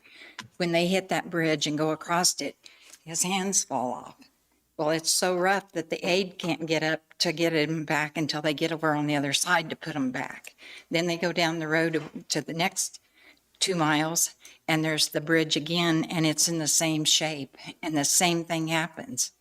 If this was your child, you wouldn't like that, and I can't understand how come it hasn't been fixed. It's been 2 years since I asked you to take and look into it and to fix it. There's the same place in Centerville. The bridge has got a hole that's starting. It started out being just a little one, and now it's sinking down. And all that you'd have to do is take that cold pack stuff and put in it. I don't understand how come that hasn't been fixed either. I mean, doesn't anybody drive those roads? I mean, you can hear that, and we have semis coming in constantly going out to Ost, feedlots. And I mean, Centerville's usually pretty quiet, but in the mornings, there'll be like 6 semis waiting to go out there. They're lined up on Market Street and everything, waiting to go out there. And then they load and they come back and it bangs when they go across that bridge. It's got to be hurting the bridge. Why can't somebody bring something up there and put in that hole? I don't understand. Have you talked to Sean about this? I mean, No. Because when I was down here, he wasn't in. And when I called down there, they said he wasn't in. And then I have a complaint about the fog lines and the center lines, because Centerville, I mean, you put down that blacktop and it was really nice. It was blacked, rolled down. It was like a superhighway. And then you come back in like a year and a half and you put that stupid chip and seal on it, which it was so dusty, you couldn't see and everything. But now in parts, you can see the center line for a little ways, but that's it. But you have all these semi guys that are not local to the area, and you have new drivers, and they come in and they don't know, so they come down the middle of the road. And it's like that. They come from Anderson County into Centerville, and I have no idea what that highway number is, but it's not marked. 1077 is not marked. And I pick up kids at 6:30 in the morning. It's dark and I have to go out and I meet those trucks. I meet like 3 trucks at a time coming in with cows. And they're right in the middle of the road. They don't know where the edges are because it is dark. Why can't you put something on the roads? We pay our taxes and we don't get anything for it. And I know paint's not cheap, but we're talking about lives here. Then I have another complaint. 1600 Road, the man that grades that, he washboards it. I mean, it is awful. From when you turn off of 1077 and you go west to Anderson County, it is nothing but washboards and potholes. He blades it. He doesn't even put any gravel in the potholes. There's something wrong. And then instead of him blading the whole entire road, he'll blade just a little ways and then he'll pick up and you'll see rake marks. And then when you come back in the afternoon, over where the edge of the road's supposed to be, there's like this much room still of the road, and he's got the berm line. And then he'll just have them come and they'll put gravel down, and the gravel's so thick he didn't take out the washboards, and they just put the gravel on it, so you're still bouncing like this. On the Finley Hill on 1600 Road, I have to go 5 miles an hour up it to take and stay on the road because it bounces the bus so bad. And the kids are going, "This is rough," and I can't help it. I mean, it's awful. Do you have classes for these guys to go to learn how to take and blade? Because I have asked 3 different operators out of Wellsville, Anderson County, and Miami County, and they said that he's going too fast or he doesn't have his blade down right, because potholes is done by the mechanical air, and not just because somebody said that it was because people run up and slam on their brakes, and they said that that's not it. And it can't be, because you can't go up a hill with your brakes on. But I'm on a time crunch. I have people sitting at the end of their driveway waiting on me to pick up their kids so they can go to Kansas City to work. And I have to go clear to the Anderson County line on 1600. It's not in my schedule to go 5 miles an hour. And the kids that I pick up at 6:30, their mom pulls out of the driveway right behind me. So, and then I pick them up, and then I go on up, and I get up to 1600, and it's like, here we are. Well, then the lady that's on on 1700, on 1077 is sitting there going, and she's standing there looking at her watch when I get there. Well, I can't help it because I can't go down that road like I can on the other roads.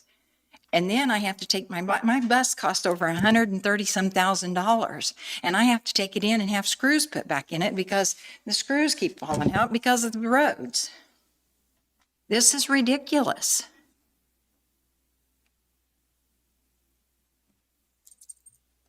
And then while I'm at it, I just as well let you have it full force. The ambulance, it takes 45 minutes for an ambulance to get to the people. And there is an ambulance station in Centerville, but it's just the EMT guy. Louise Stites said that because she has trouble and falls, and she says she lives 3.4 miles, 6 minutes from Centerville. Is what if you Google it, it says it's 6 minutes. It takes them 30 to 45 minutes to get out there to her. I know they have to come for the ambulances are both on this side of the county. All we have on that side of the county is the EMT and everything. But this is, and most of your population is on this side, but this side over here pays taxes too. They deserve to take and get help faster than 30 minutes to 45 minutes. So, is there a way that you can take and move the one from Lacine over to, because you can take in and get to from Lacine to Centerville, if you take 1700 and go across, it takes you about 25 minutes. Why does it always have to be on this side of the county? Why can't it be something on that side of the county for the people over there?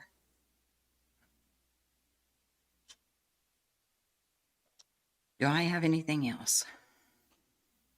We're going to have to wrap it up, Brenda. We only usually allow about 5 minutes, so we're going to run behind. So. I think that's probably about everything except the 2 bridges. I would really like for you to do something with those. Sean, can you get with Todd and look at the bridges? I think you guys looked one time on them.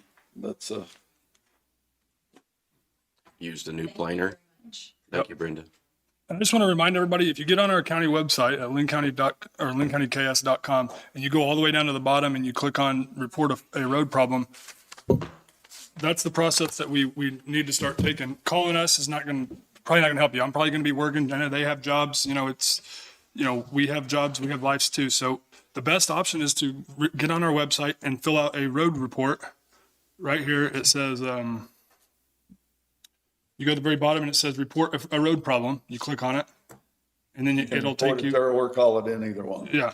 And it'll take you down there and you can report a road problem online, and it tells you your name, date, all that, and your concern. And that'll help us because we'll have everything on record. And we can hold the people that aren't getting their job done liable for not getting there. So that's really the process we need to be taken. So. And that's something, if we report it, it gives us something, and you come back to us in 2 weeks and say it's not done, we can go back and look at this right in here and say. 2 years ago when I came in? If it was reported, it'll be in there. Well, it was here 2 years ago in July. I remember when you was there about it, and I think we looked at it. I think you guys looked at it. I'll go through and enter tickets on the concerns that were brought to light today. I'll go enter tickets on them and have the road foremans and Todd look at the bridging. Okay.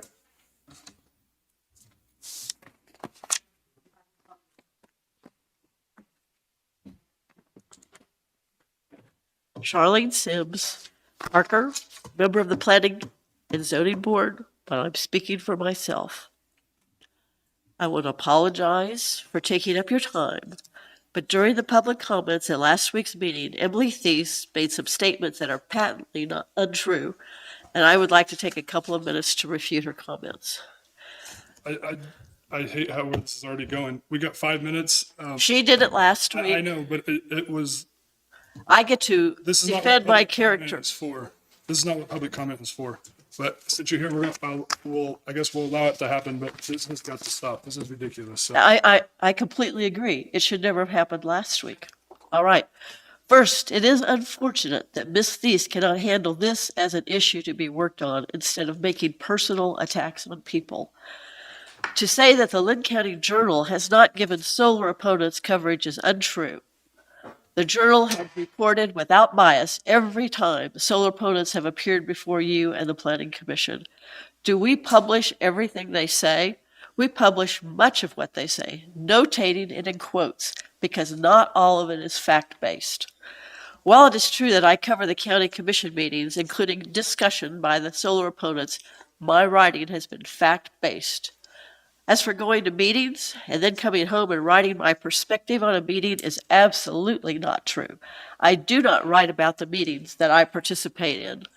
All of the stories about the Planning Commission are written by Roger Sims, our editor, and again, his writing is based on fact, usually by attending the meeting in person or viewing live stream coverage, recordings, or talking to Planning Commission members or the zoning administrator after the meeting.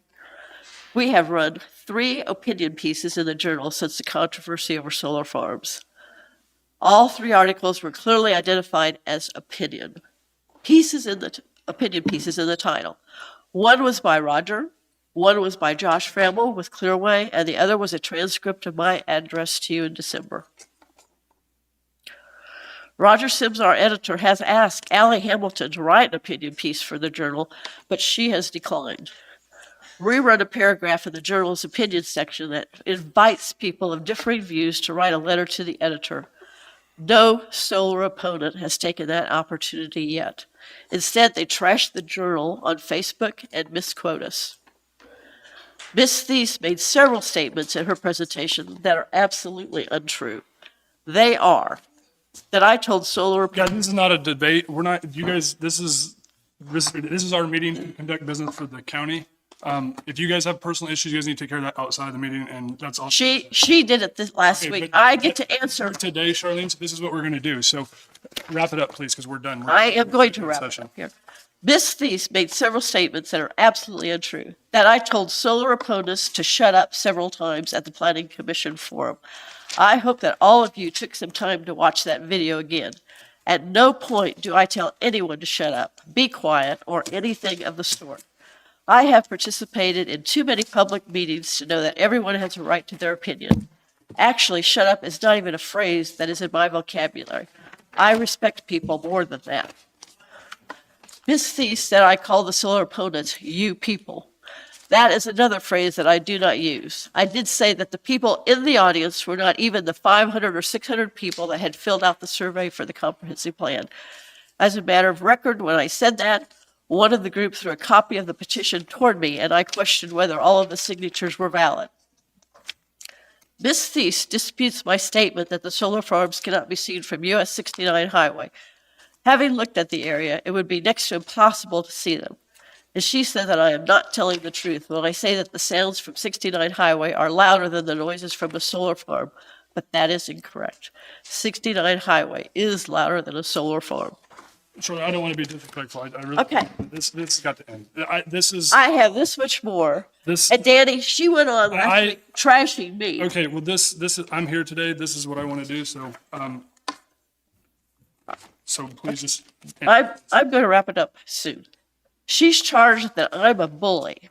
Most of the people who know me would consider that to be absolutely laughable. I treat people with respect. Neither I or my family or friends will benefit from any currently planned solar farm.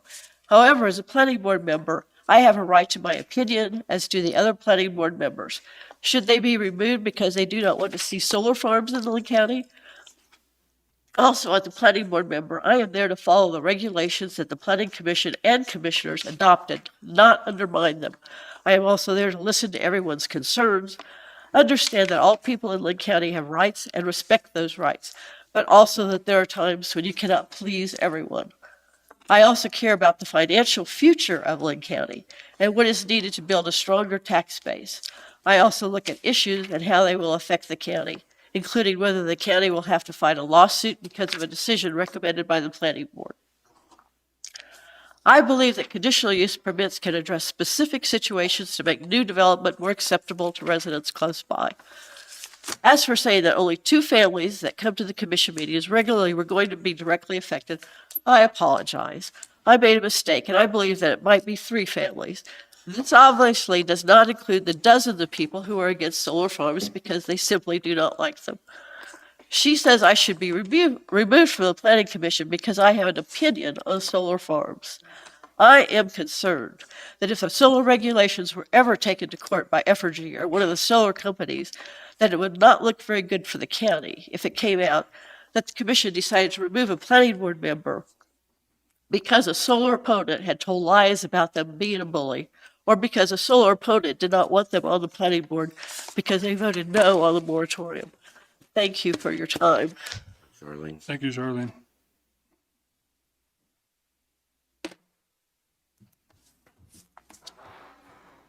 Moving forward, if there's any more discussions like that, you guys deal with it outside here. This is the meeting to conduct for the county and business we have in the county, not personal issues. He said, she said, bull crap. So please don't bring it in here anymore. I beg you. I don't want to be a jerk. We don't want to be jerk. We want to hear you guys out, but please, it's not the place for it. So, what we had somebody needed legal, right? Darren needed 10 for legal with he and Sean both in there.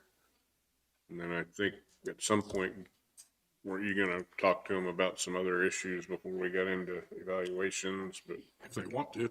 whenever you want to do that. Somebody else need, That's the only one that I have on my notes. oh, so 10-minute legal with, who was it with?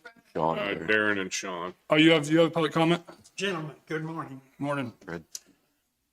Sitting back here, I've noticed that you haven't had much to laugh about. I laugh all the time.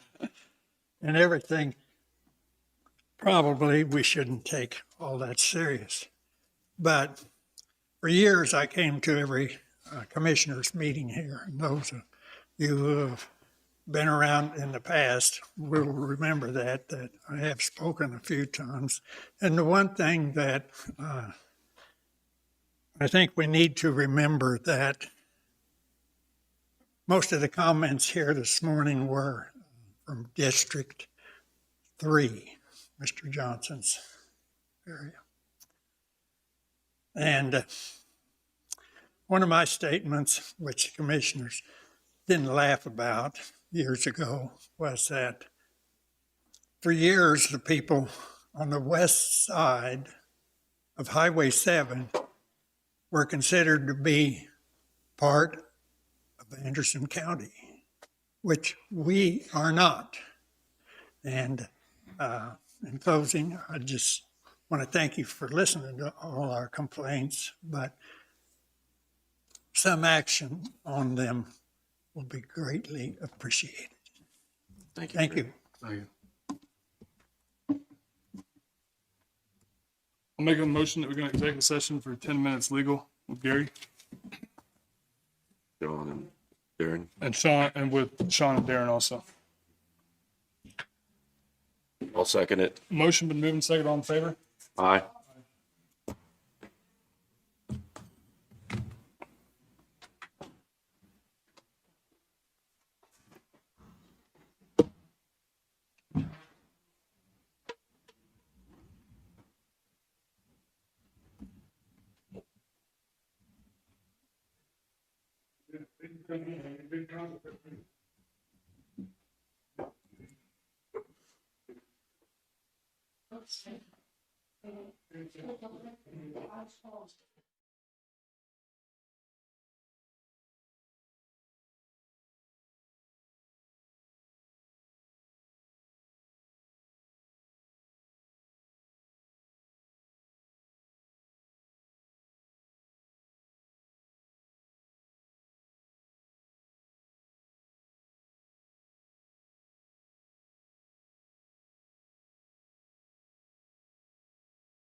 We had no action.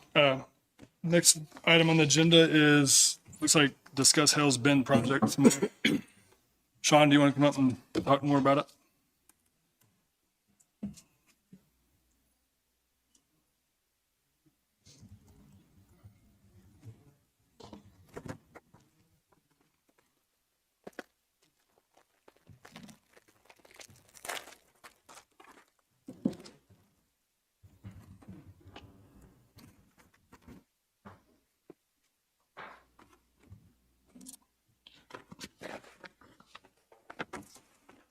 I've given you all the information on the details of the bridge or the project that I have available to you, and would be happy to answer any questions, if you had them of me.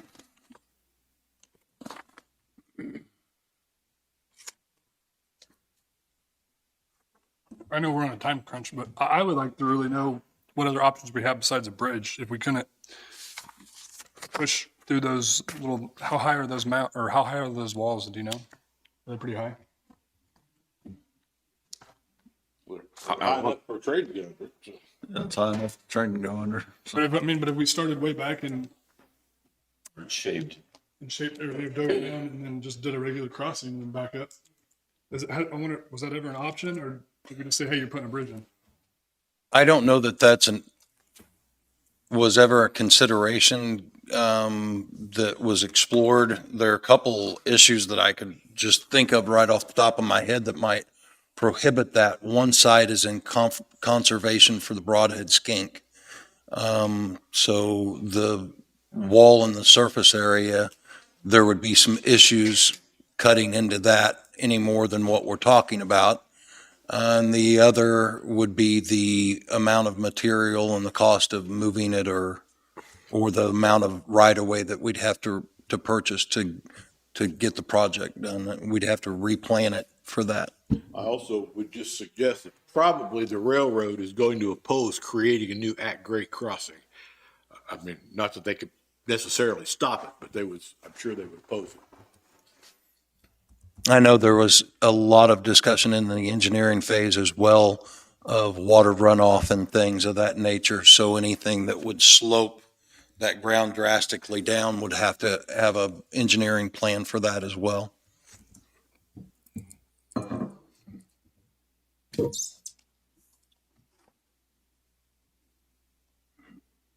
Me personally, I'm not in favor of moving forward with the project. I think it's something that we could address over time. If it's not a critical bridge that's going to fall tomorrow, and our reports state that, then I feel like that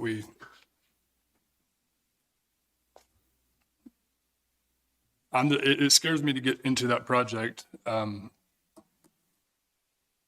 with one bidder, how much the prices went up, and it just being a restoration job. It's a concern of mine, so.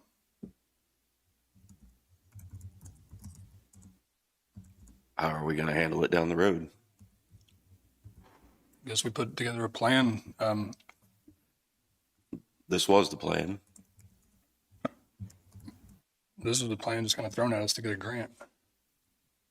I feel like that does our engineering report that we do annually, does it tell us the life expectancy of a bridge? I don't believe anybody can tell you the life expectancy because it depends on maintenance, condition and maintenance. There's more than one factor.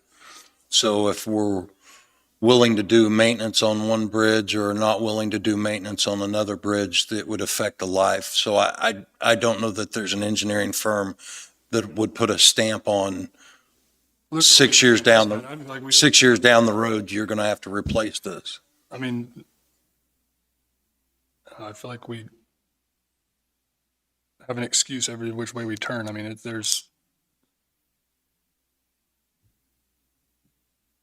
so you don't think that a company's going to tell us, hey, we expect this bridge to last you, it's lasted to 66 years. We think it'll last another 10, easy.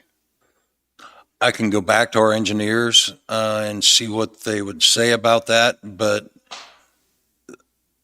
I have never seen anything on the reports or the engineering that gave a timeline, only conditions, only factors. So I'm woefully unaware of that in the short time that I've been doing this, that there's an answer to that question, but I'll be happy to ask it. Now, does the grant money continue each year? Do they do this type of deal with the grant money? There's grant funding, but as far as grant funding for this type of bridge or this project, I can't answer how long that'll be available or what will happen to that funding, whether it'll get sucked up, whether it'll get renewed, and even more money go into the program to continue to get rid of these bridges. But I don't know that I have a good answer for that one. I mean, we have all these other concerns in the county that, like Boy Court, we still haven't got a plan on it. But there's a grant here, so we opened up doors to this grant, and there ain't nothing wrong with the bridge right now. And in my opinion, Boy Court's pretty critical. But we don't have anything on it yet, and we're worried about a bridge that's not even, the assessment of it is, it's a good bridge.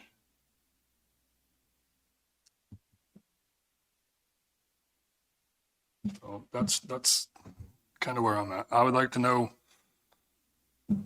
how long we, can expect the bridge to be decent, I guess. I mean, it's lasted 66 years, so. I can try to get a projection if we don't fund the project, projection on how long we should plan out and get funding for that project. I can try to get some estimate for you. I didn't even look at other options. I mean, see what the options are. I don't know that we looked at the other options besides a bridge, I mean. That part I can't answer to because like I said, the project started prior to me coming here. How long has the project been ongoing? I was just going back and searching, and in 2020, we have an entry in the minutes in October that says Jackie Messer informed the commission that the grant request for the Hells Bend Bridge has been approved.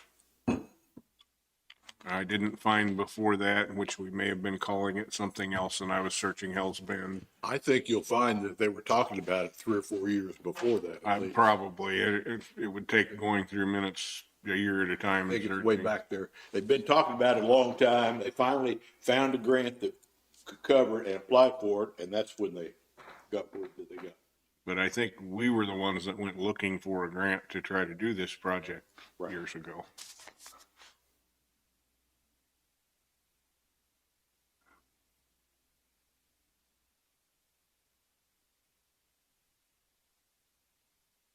You think cutting through there is going to be cheaper than $500,000? I'd like to tell the community that we went through all options and this is our cheapest one. I mean, when you do a project, you don't just jump on it, do you? I mean, you get recommendations and. I don't really feel like we just jumped on this. It's been ongoing for 3 years. If you had a concern on that, I think you should have voiced those concerns before Well, now. the concern was that the project just went up how much? From 361,000 to 505. Yeah. So 144,000. With one bidder. If that was your money, would that bother you? If your bid went up that high for something that you had bid? I think what we're seeing in construction on all levels is concerning. What it takes to bid, what bids are coming in at, everything that way, Jim. So So it is a concern. it is. Okay. I'm not saying it's not. I'm not trying to minimize what you're saying. I'm just trying to discuss with you.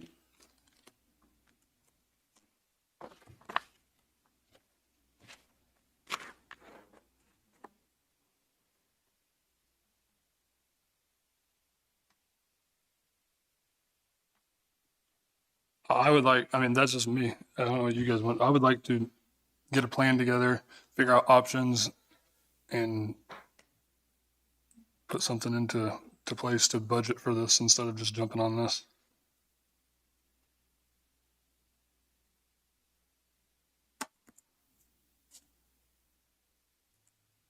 That's where I'm at too. Okay. David, we have how much in road and bridge, special road and bridge fund? It was 1.2 million and some, I don't remember, I don't have the exact amount in front of me.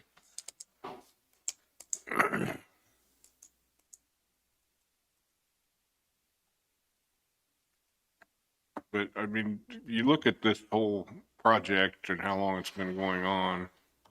The only thing that is a recent development is the increase in cost. Because this is not something we just jumped into recently. We've been working on it for years trying to get this done. So just something to consider.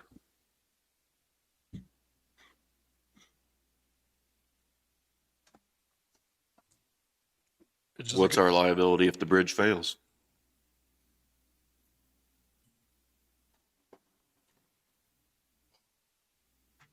Well, If they're overweight going across the bridge, what's, I mean, it depends on lots of things. If there's contributing negligence on the part of the person that is using it, if they're make a case that we were negligent, you know, if it's we have some what they call sovereign immunity that limits our liability, but I would not be comfortable saying that we won't have any liability. I think it's limited. Particularly if they can make the argument that we were negligent, that we knew that it was risky and didn't replace it. But I don't think we're getting that argument. I mean, we're not getting a statement that the bridge is damaged in any way. It's not the condition, it's the type of bridge. There's no redundancy in critical factor parts of that bridge and the structure.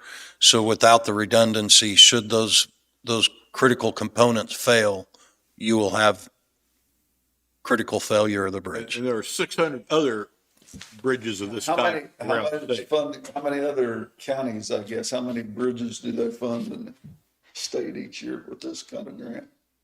I can't Well, answer we that. have 600 in the state, right? That's like this. So I just wonder how many are they fixing with grant money? I cannot speak to how many are in the program. I know you did that. Wasn't that the number you brought last week? There were 600 critical fracture bridges in the state. I believe that. That's the number we get. I believe that was the number you brought last week.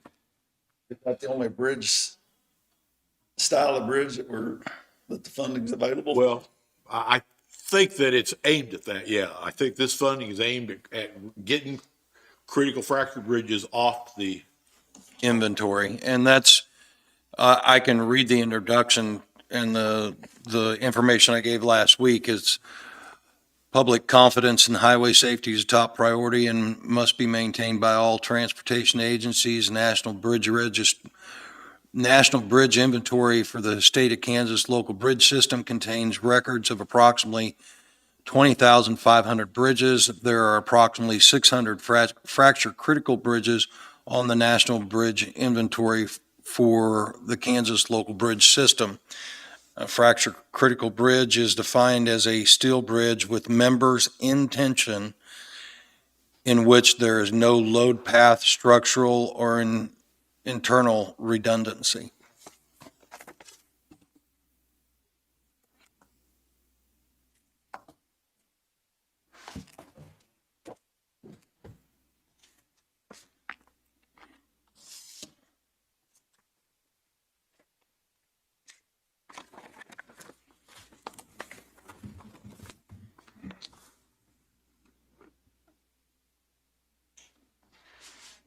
If, let me ask you a question. I got an idea. Sometimes my ideas are terrible. If, if the state was willing and able, I don't know if they are, to hold this grant fund and to go out for bids again to try to seek a lower bid, would you have any interest in that? Or seek additional bidders? I'll look at anything, less money. I mean, I'm not dead set against it, but I'm not guaranteeing that my vote's gonna change it. No, I'm not asking, would that be worthwhile doing? That's what I'm asking. I don't, Yeah, so, yeah. how about you, Danny? What do you think? I mean, yeah, it's options. If it's an option, it's an option to me to let them see what we can rebid and see if we can get more than one bidder. I mean, How does that affect with the timeline on the grant? We don't know. I don't know. What I'll have to do is contact the state, advise them that we've chose not to enter into the agreement, and then ask what our options are at that I point. think you'd want to explain to them that it's because there was only one bidder and our share went up so high that's why. That, I think that's a reasonable explanation. But you need to vote to direct him to do that, I think, so that he has the authority to do it. I'll make a motion that we do not accept the bid that is right now, that we have right now, but if the state's willing to go back and open the bid back up, that I will listen to see what the next bid would be, because I'm just concerned about one person bidding on the project. I'll make that motion. I'll second. Motion been moved and second. Any more discussion? Nope. All in favor? Aye. Opposed? Aye. Motion carries 2-1. Okay, so to not accept the bid we have now, but if the state is willing to rebid the project, we would consider it. Is that what you're?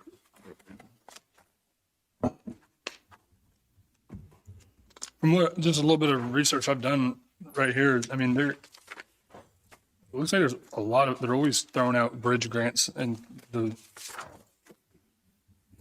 or KDOT And like my argument, Danny, isn't that there's not going to be other grants available or something that way. We've just spent since 2020 working on this, trying to get through this process and things that way. It's going to be another 4 or 5 year project for the next group if they're going the same route. You know, that's what I'm saying. They can thank us for a plan, money in an account, I guess. I mean, that's my idea. Okay. I see bigger issues. I mean, we just had 2 people stand up here and tell us the striping on the roads is horrible, and we're wanting to go mess with a bridge that is not even deemed dangerous.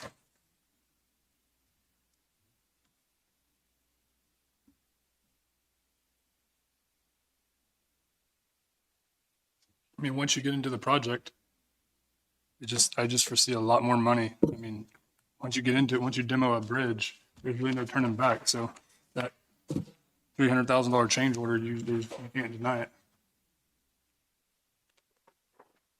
That's what scares me.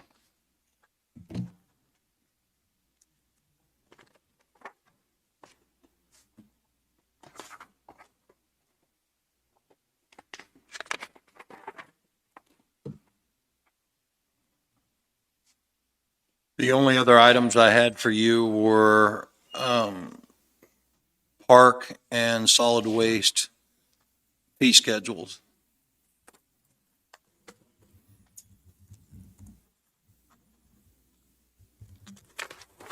And to answer one of your questions from last week, Sherry got with Ventec and looked at the online options for reservations at our campsites through the Ventec system or through a system that would be compatible with it. Currently, Ventec does not offer an online solution, and if one was brought to light that we wanted to use, they would have to, at our cost, create an interface for it to work with the system. There are options, and I would recommend, no matter what we do here, there are options for $500 Ranger cards to that machine. I believe we should opt to purchase at least one or more of those cards. That card allows them to swipe it, operate the machine, and adjust schedules on the machine and do other administrative functions that the machine would require for scheduling. It would give you more options in scheduling, but as to answer your online question, they don't have an interface at this point that allows that. I had two people call me over it, and that was their biggest concern is online reservations. Because if they're out of town, they don't want to bring their camper all the way here and not have a good spot to be at. So they're like, why don't you guys allow us to reserve online? So that's why I asked that. Yeah, and I understand the concern, and a lot of those online capabilities are used at other parks. I think one of the things that benefit the locals or the taxpayers here is that if you're from 3 counties away, you can't really overbook, because the closer you live, the more we benefit you. And I know that there are people that like that because they're close, they use the park, they've used it for years. They can come down and it's first comes, first serve, and they have an advantage in the fact that living here in the county, they can drive down, schedule their campsites on the machine and not be overbooked like other state parks by online registration or booking. So there is a benefit to both. The attraction to outside customers and people willing to travel. But if we went to a system, we would have to either pay Ventec to create that gateway for compatibility, or we would have to go away from that system and go into a system that did support those functions. And I'm not for sure, you can correct me if I'm wrong, but I think this system was purchased during COVID to keep people from having so much personal contact inside the marina. The kiosk was put outside and possibly funded from I think it some of actually those. predated COVID. I think it was because they were having trouble keeping up with everybody. People would come in after hours or so forth, and they weren't getting them collected. I really think that was. Okay. What did David? I don't remember what the timing was on it. I think internet is better than both. Better than coming in or using the kiosks or whatever. It just makes more sense to me. That's what the world does nowadays. Yeah, I'm not for sure why a company like Ventec that does a lot of parks doesn't have that, but from what we're hearing, they don't support that option. What's our contract look like with them? How many more years we got, or what's the price? Is there a better option out there? Are we about to be up with our contract with them? What is it? Or is it just a Are you sure they pay a lifetime? monthly fee or a yearly fee for that, right? Yes, I don't believe there's a long-term contract. I'll have to look at it. If there is a contract, I couldn't imagine it being more than 12 months at a time. I don't recall ever having reviewed one, but don't the machines belong to us, Yes, or the machine? the machine, the kiosk. The machine belongs to us. Well, can we not just leave it there and use it and then incorporate an online software program or something? The problem would be if you booked online and the kiosk didn't know it and it sold the same lots. If the two aren't connected, then it would be selling the same lot twice, and you'd have a little bit of unorganized chaos at that point when people came in for holiday weekends and stuff.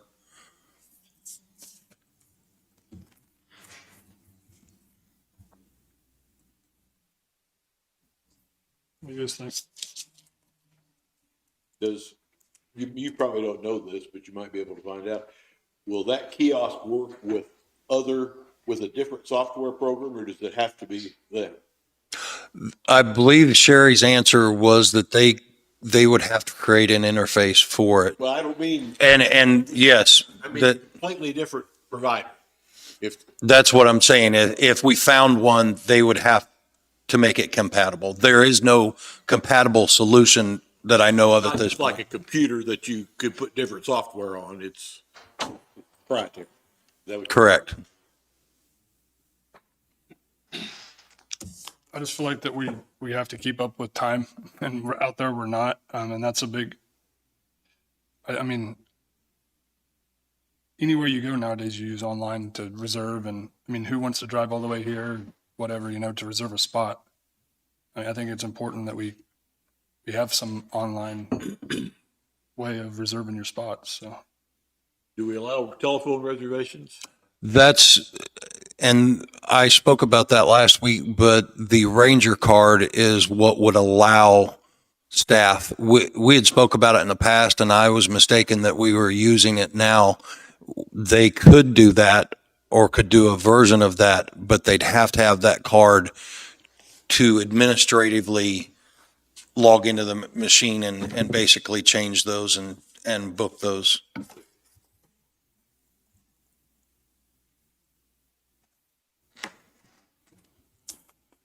I just feel like the online reservation's a must have. So I don't know how you guys feel about it.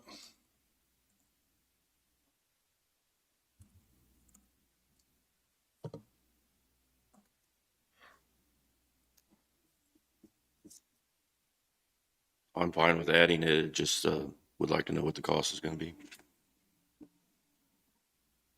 you're saying that this card costs $500, but then we have to have an employee be there they have to call at a certain time, and then they have to physically put it into the system? They would have to manipulate the system with the use of that administrative card in order to book those sites and change the machine. Wouldn't it just be easier to do online? If we had a program that supported it or an interface to that machine to support it, it would, but I mean, have we got the life out of the machine? I mean, the cost that we paid for it. What do you know? What we paid for it? I do not know what we paid for it. We put it in the park when I was still the manager there. I remember, I believe I was there. I was either still at the park or just moved over to here when it went in, when it physically went in.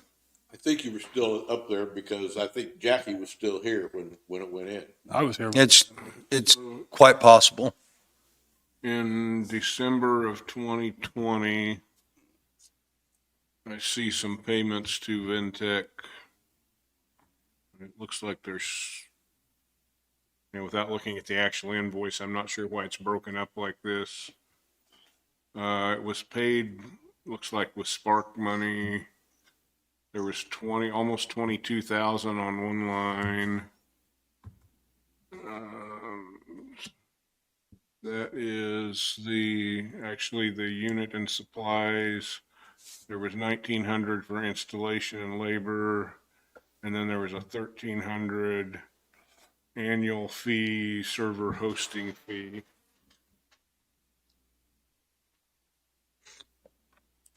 So it did not predate COVID. I was wrong.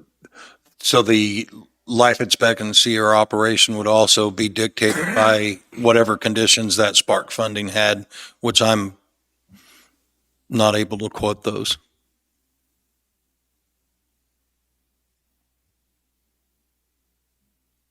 I would like to look into it, getting online reservations, whatever it takes. Okay, I can work with Ventec and see what that would take or what it would take, what the life expectancy of the machine would be through the funding mechanism we used. Okay. Sorry, that kind of got away from your question, Sean. What? The two things we have are park. I've got two resolutions, one with an increased or the possibility of peak usage periods, and one without.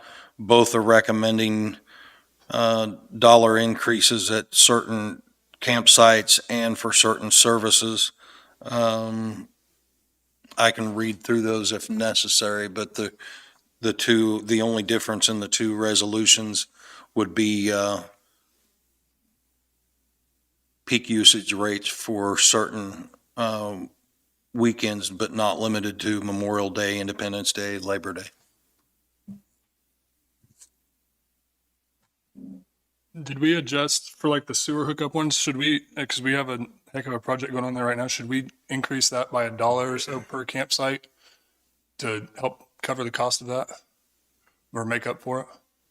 I think by increasing each campsite and the services like 30 amp electric and water 30 amp, full hookup 30 amp and 50 electric and water, by incrementally increasing all of them, I think our revenue will come up more than just the ones that are used more frequently.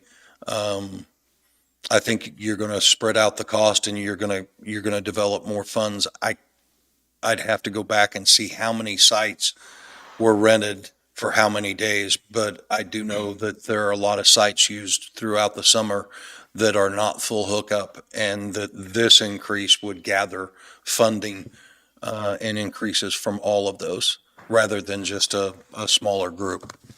So From here on out, are we going to have like a fund that's going to be for dredging those? I mean, how often do you have to do that, or supposed to do that, or get them checked? we're going to need to check them about every 10 years. And if we do the sludge testing, it comes back and the report says clean one well, not three ourselves, then we clean one, not all three, and do a little more maintenance on it periodically, and I think it'll keep the cost down.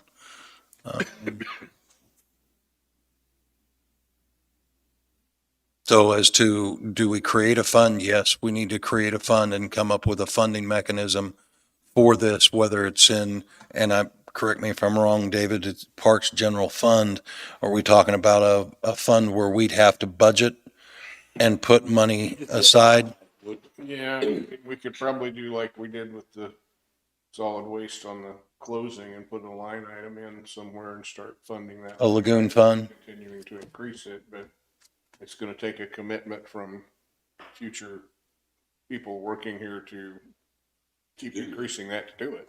The only way you're gonna guarantee that money is there is by actually putting it in a special building fund or a special equipment fund. Yeah, and then Then the question is whether you have you can use that right. fund, that type of fund for what we're talking about doing. And there's not enough revenue to fund itself through this, right? Not all at once, I wouldn't think. I mean, over 10 years, is there enough revenue coming from the park that we could fund it over a 10-year span? I doubt it, but I don't know. This big dredge cost 131. Yeah, 131,000. Of course, Plus, 50 years. All so- three of them. Yeah, that's all three of them, and that does not include all of the clay material, rock material and things, and our labor into it as well. So if you're looking at in 10 years doing one cell and needing $80,000-$90,000, you're talking about 10 grand a year. Pushing that into, it's doable in pushing that into a line item. You know, what you want to look at, how much income we really make there, because we've never taken benefits out of it. So Right. my opinion, we've never made money at the park anyway. So I want to put a Makes plan money together on to what we make money. pay out of that budget. Pardon me? I said, I want to put a plan together to make money. That's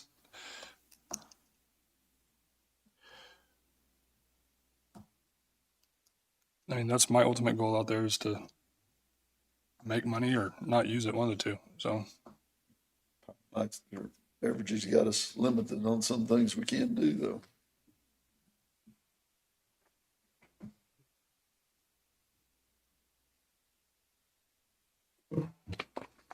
So do you want to approve the resolution or? I'm good with improvement on the race. And I'm good with the peak rates. peak rates too. That's what I prefer. So, Gary, do we need to renumber that resolution with this year's? Yes. Because we had one prepared. For A month ago. 2023 It was 2023-50 is what we had prepared. Yeah, we would be ready for 2023-02. 02. I can have that printed out and bring it back to you You can just scratch it off. rather quickly. You can just mark it on there if you want to.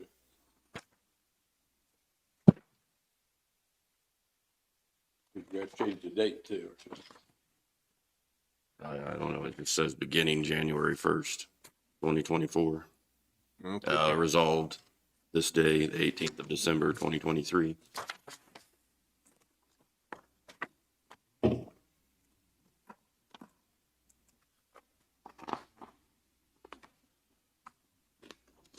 I mean, you guys are gonna be here for a while today. You could approve the resolution and have him correct the number and date since. And then sign it, yep. That's fine. Yeah, I can bring this back to you rather quickly. The other was the landfill. I don't have, You want to go ahead and take care of that one? I'll make a motion that we approve resolution 2024-02 for establishing the schedule of fees for the Linn County Park and Marina, adding the days of peak usage rates for specified days. I'll second it. Motion been moved and seconded. All in favor? Aye. Aye.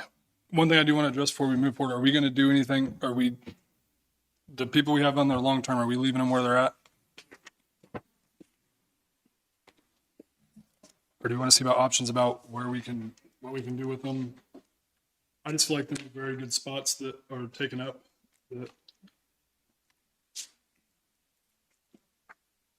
They are, and they're rented constantly.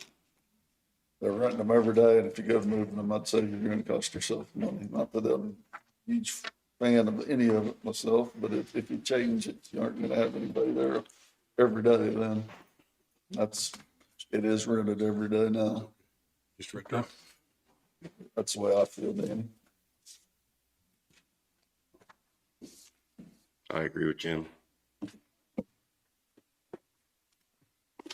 My thought on it was more getting people to come to the park and utilize it more often and their friends and get more activity out there. And that's kind of what my thought is. And I just think it's awkward that we don't allow anyone else in the county to live in a camper, but we allow ourselves to allow people to do it at our park. So I don't think that's right. I think we need to address that.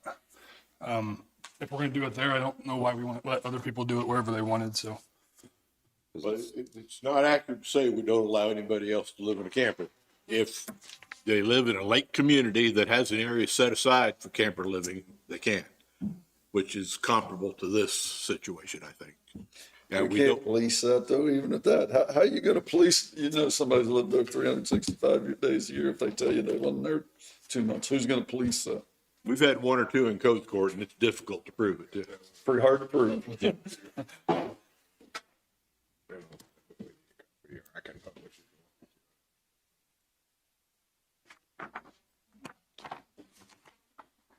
And there's RV parks around the county that are in business and we're competing with them. And I don't think that's right. So that's all I'm going to say about it. All right, Sean. Commissioners, the next is the landfill cost study. I don't have any resolutions prepared for this. I think probably the best recommendation I could do is have you look at it. I think we're mid-ground on the tipping floor. If we adjust this, I think it needs to be a part of a larger discussion about our plan going forward with the landfill. So I don't have any recommendations for you today on the landfill or the cost. I think we're mid-ground. I think if we come up with a plan, then we look at the funding of that plan and we look at our tipping fees and appropriately change them to mock up the plan that we're going to make going forward. Did you see that form that he sent out, Danny? No, I've not been able to get my computer.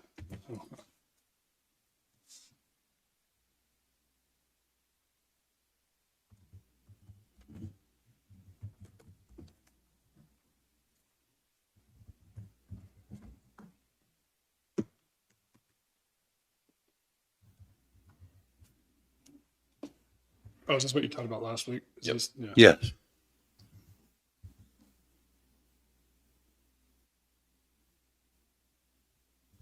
If you look, we're roughly mid-ground on our tipping fees for the counties above and below us surrounding us.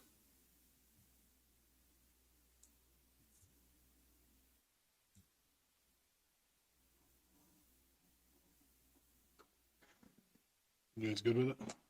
I mean, I guess my question is if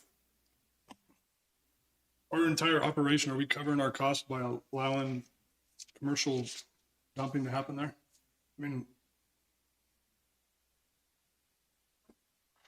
Are we covering kind of the? like the middleman for these trash. Yes. I Yeah. feel like there's one in Miami County that's not too far from here. I mean, is it, Are we covering the cost by allowing commercial haulers to dump on the floor, us to move it in manpower, fuel, and then to haul it after it's recontained in a different shipping container? I can go out and try to find those numbers, but I can't answer that. I would have to think after we do all that, we pay the drivers, we pay the road costs, we come up with the tires, the wear and tear. It's not going to be a lot. If it's anything at all, it's not going to be a lot of meat on the bone after we get done with that. Do you have any guess about what percentage of the total haul to Arcadia or Iola comes from the professional haulers? I can get all that from Hal. He keeps all the state recording stuff, and They're weighing coming in. Yeah, so Percentage of the actual. so if you know that like 12% of what you're hauling is coming from these guys, then that portion of the cost should be allocated to that. I can go out and reach out to Al and try to get those numbers and bring them back to you so we can continue this discussion, because quite honestly, just by looking at that, we look pretty run of the mill in the middle, but we do a different operation than those other counties and we spend more to get less. So is that covering our cost? We're going to have to crunch some numbers to find that out.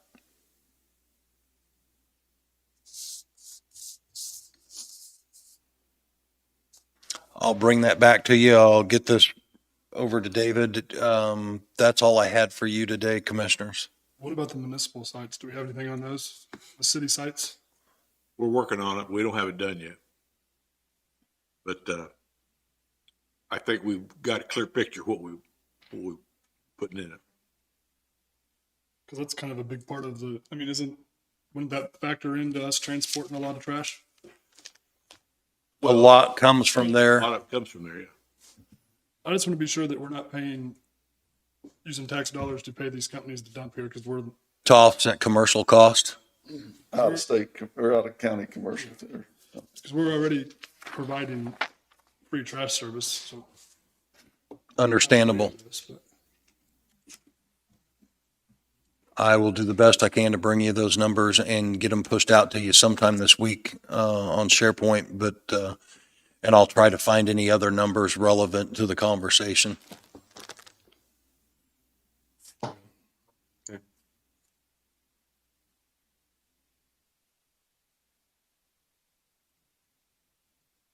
And did he talk a lot, or 2 weeks ago, he did talk about the life of the trucks and stuff down there too, right? I mean, or what did he say about that? Did he tell us what he thought As far as the trucks we use to move the containers, I don't recall what he said, but I can tell you that we've got their loader down being evaluated now. It's got what we believe diesel in the antifreeze.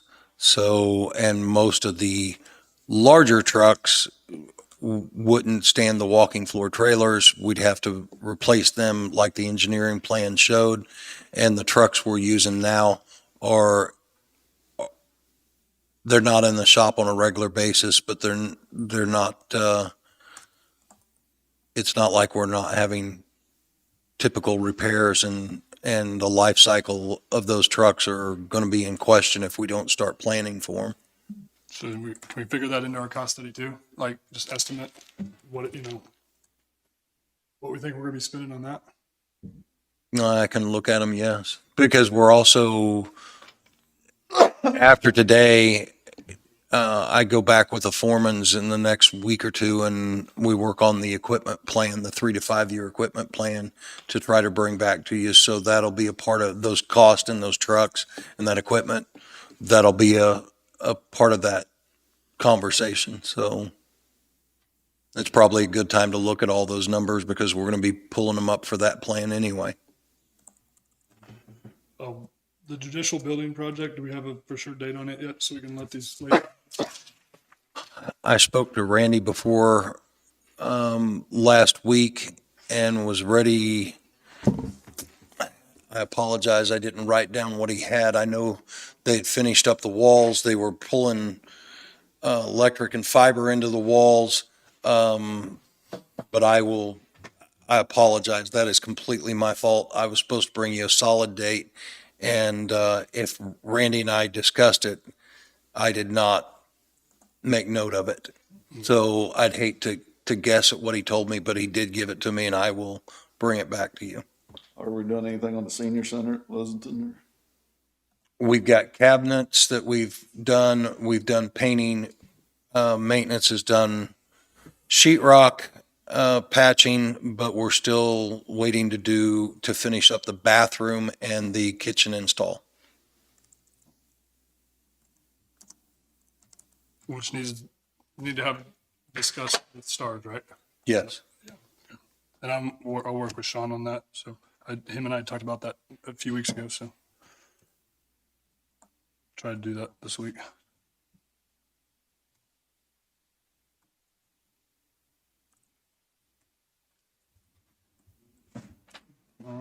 You guys, anything else? Sean, you got anything else for us? I don't have anything at this point. I don't. Thanks, Sean. Thank you. I blocked out time for you guys to work on your evaluations. I still have the salary resolution we need to get done today, which really doesn't depend on your evaluations. That's salary ranges anyway. But I think you talked about wanting to talk to Gary, I think, for a few minutes before you started the evaluations to get some advice on how to proceed. The salary, that's just based with the percentage raise in there, and that's. Yeah, it's just, it lists, Right. the very top section is where I have the elected officials and the assistant county attorney, where I actually list a dollar amount of what those people are getting paid. Everything else is just by the range that those positions are in. We need to prove that. I need to get that one in because we got to do payroll next week. Now, the other thing I had was, like I say, I told you I went through what everybody had turned in with evaluations, and I did not find anything out of line in what was turned in there. So I have all those ready to go on the ones that I have. It's just I don't have the ones from one department or from you guys yet. Okay. But I really don't want to make everyone else wait because some others aren't in, so.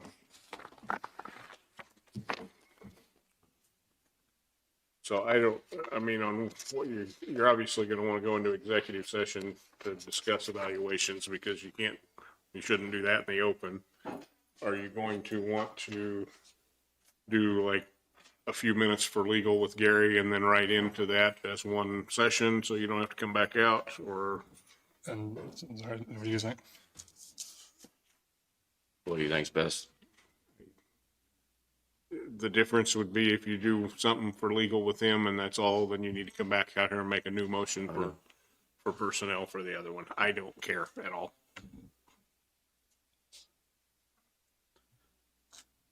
You want a motion to approve the resolution 2024-031? If you're ready for it, I would be great with that.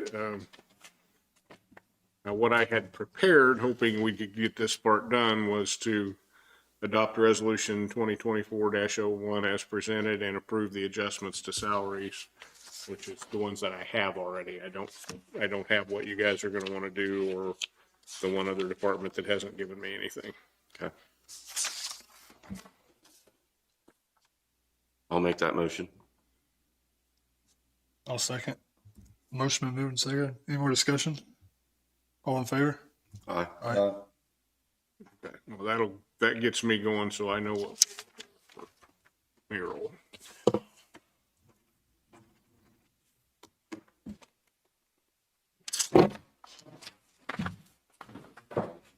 How long do we need with Gary? I don't know. How long do you need to talk to him, Gary? Do you know? So 10 minutes legal? So do you want to do that and then just come back out and make one for the personnel part, or? Yeah, yes, we'll do that. Yep. I'll make a motion to go to executive session for 10 minutes legal with Gary. I'll second it. Motion been moved and seconded. All in favor? Aye. Aye.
So commissioners are going to go into executive session and review the employees that are direct reports to them.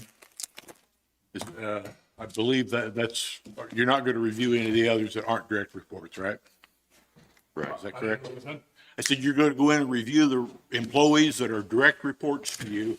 You're not going to review anybody who's not a direct report to you. Is that correct? That's right, right? Yeah. Okay. And So we have 4 employees. How much time do you think we need to start with? I mean, what do you think, 20, 15 minutes? I mean, do you I think? have no idea where you So- guys are at on it, or if you're prepared or what. I had all 4 started. I had one of those not saved properly this morning, so I can't get it to pull up. So I've got one that we'll have to start from scratch. But we can mold them off of that if you guys are okay with that. I'm good with it. Okay?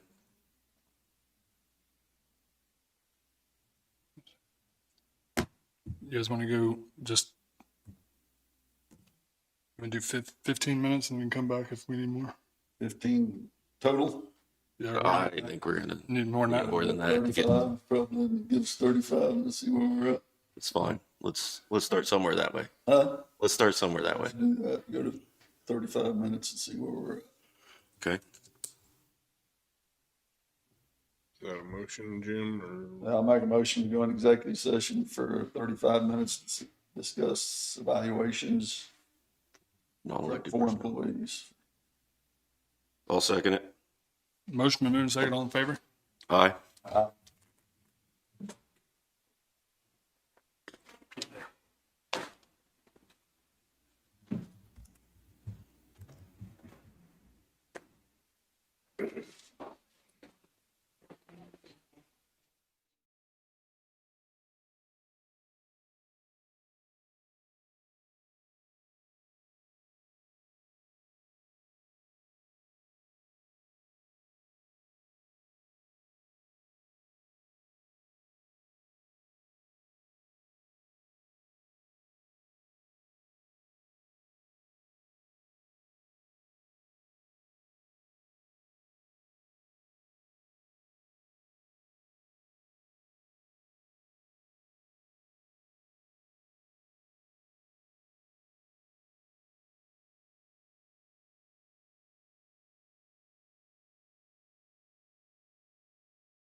I'll make a motion that we go back in executive session for 5 more minutes.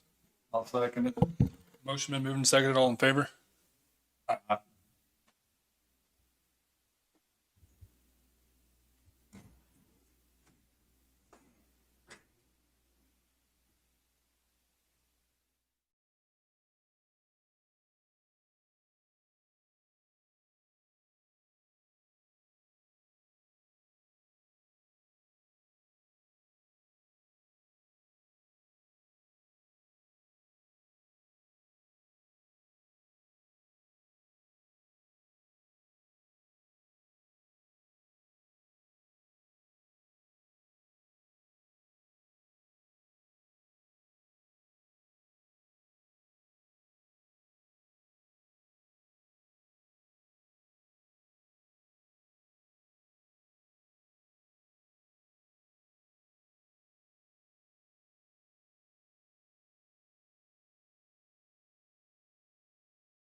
What do we need to do with that, David? I mean, if you guys get something completed, you can send to me. I can take care of the payroll side of it, Okay, whatever you have agreed on. so. You really should go over it with those people at some point too. Right, But, So we have 4 of them, so, I mean, I would rather, do we have to, how can we do that? okay, so here's where I'm at on everything. If you're talking about changes in salary, if it's going to happen for the first payroll of the year, needs to be done. next Monday would be the absolute latest I could get it, because we're doing payroll. It really would be better to have it now. But if you want to go over it with the employees first, I'd or like you to. try to call them back in now or this afternoon, or schedule a meeting later this week, or do it next Monday morning, but Could we do it first thing Monday morning and we go on I mean, individual and- you could schedule it early Monday if you want to, and then, So we start at 8 well, that'd be an option. You could start or early. is that Just start at doable 8 or? and go and talk to each one of them individually. There's 4 of them. Talk to them individually in executive session and then start regular meeting afterwards. That's, Okay. I mean, I can send out a notice that you're gonna start at 8 next week for an hour's worth of executive session. I don't know, I'm just asking. Do we need to? I mean, I don't think it's gonna be but a 5-minute discussion but probably. what I'm saying is we don't have a big day anyway, right? I mean, we're- Not yet, anyway. So if we get you answers by 9:30 Monday morning, you'd be okay? I think they could still get it in. I just. let me Okay, buzz it. so, Ask them. so we didn't discuss back there No, we any didn't. raises. We just did evaluations. Okay, That's all we does. We just discussed the evaluation. okay, so. Yeah, I mean, if you're not looking to make any salary adjustments right now, then we've got some Right. more time to work, and if you want to make some, you could go back and do them. They just wouldn't be in effect for the first payroll of the year.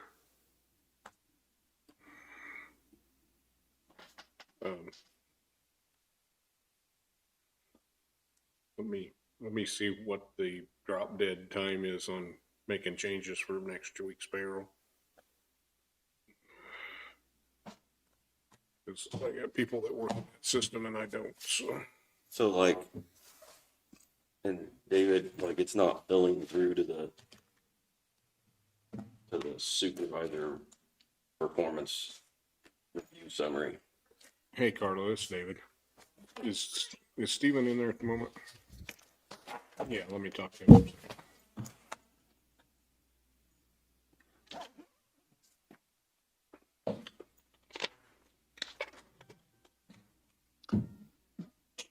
Just to let you know, your message has been sent and I'm waiting on a Hello. reply from the state. What is the? Okay.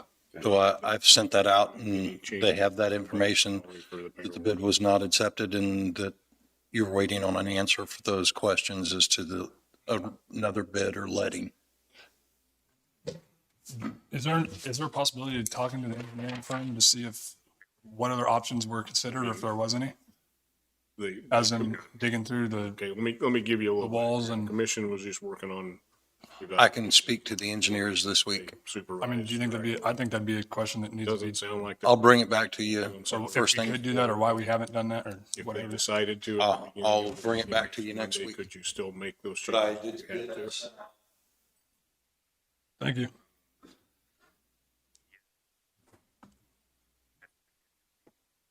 Okay.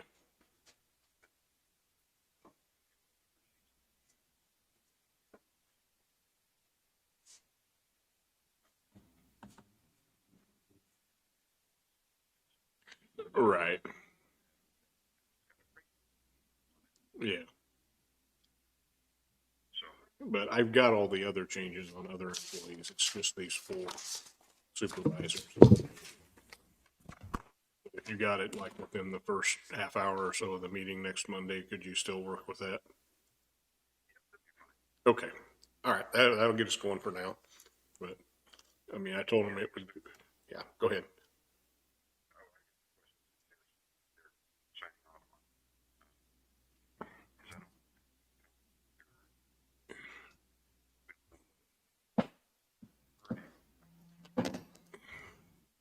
Yeah, I would say at this point, we probably leave the cover sheets with just the cost of living, and then if there's a change, we just go back and have them initial a change or something.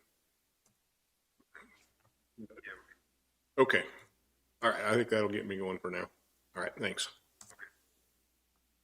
Okay, so he said if we had something like within the first half hour of the meeting Monday, he could still get some changes in on next week, but if you're not changing salaries, it wouldn't matter anyway, but yeah, definitely would need to be done early if you're going to.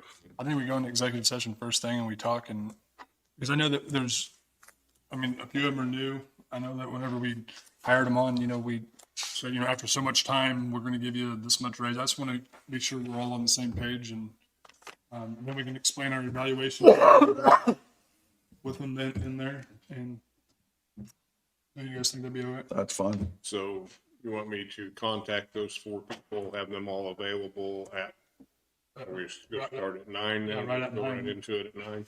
Yeah. Okay. That work? That's good with me. Okay. All right, well, I'll set up an agenda that has that on it. Okay.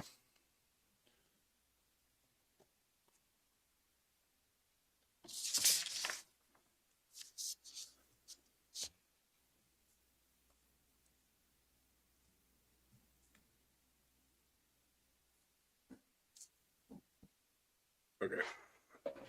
Well, I think that gets me to where I need to be. That's all you had? Yeah.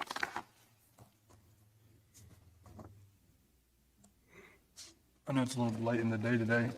Maybe next week, if you guys want to maybe come next week with a list of big ticket items that we want to address, maybe goals for this year of what we want to do, where we want to be, what we want to see change.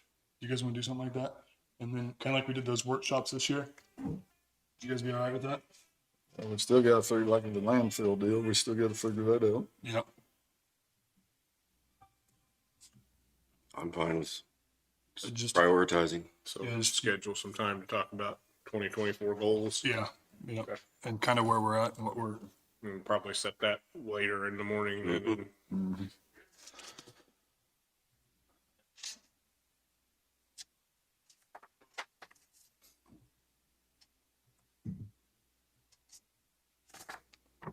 I think that's about it. What else? You guys got anything?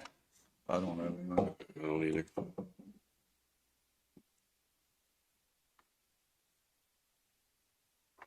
We'll reorganize next week too, it looks like, huh? yeah, typically, well, it's always, the second Monday is the reorganization day. Typically, what we have done in the past is open the meeting. I think sometimes we've done like minutes approval and then elected a new chair and vice chair for the year and then went on with the rest of the meeting. But I don't think there's anything that states it has to be the first thing of the day. I mean, if you want to put off, go right in at 9 to an executive I want to session. be chair again.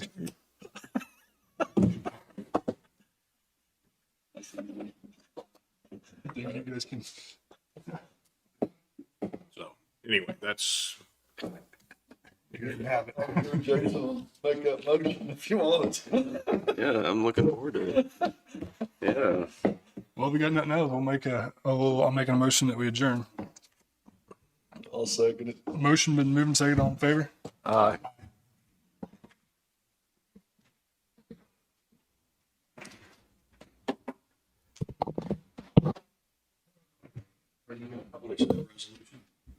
I can, yeah. We publish it, I won't worry about it. We'll see y'all. See you later, Jim.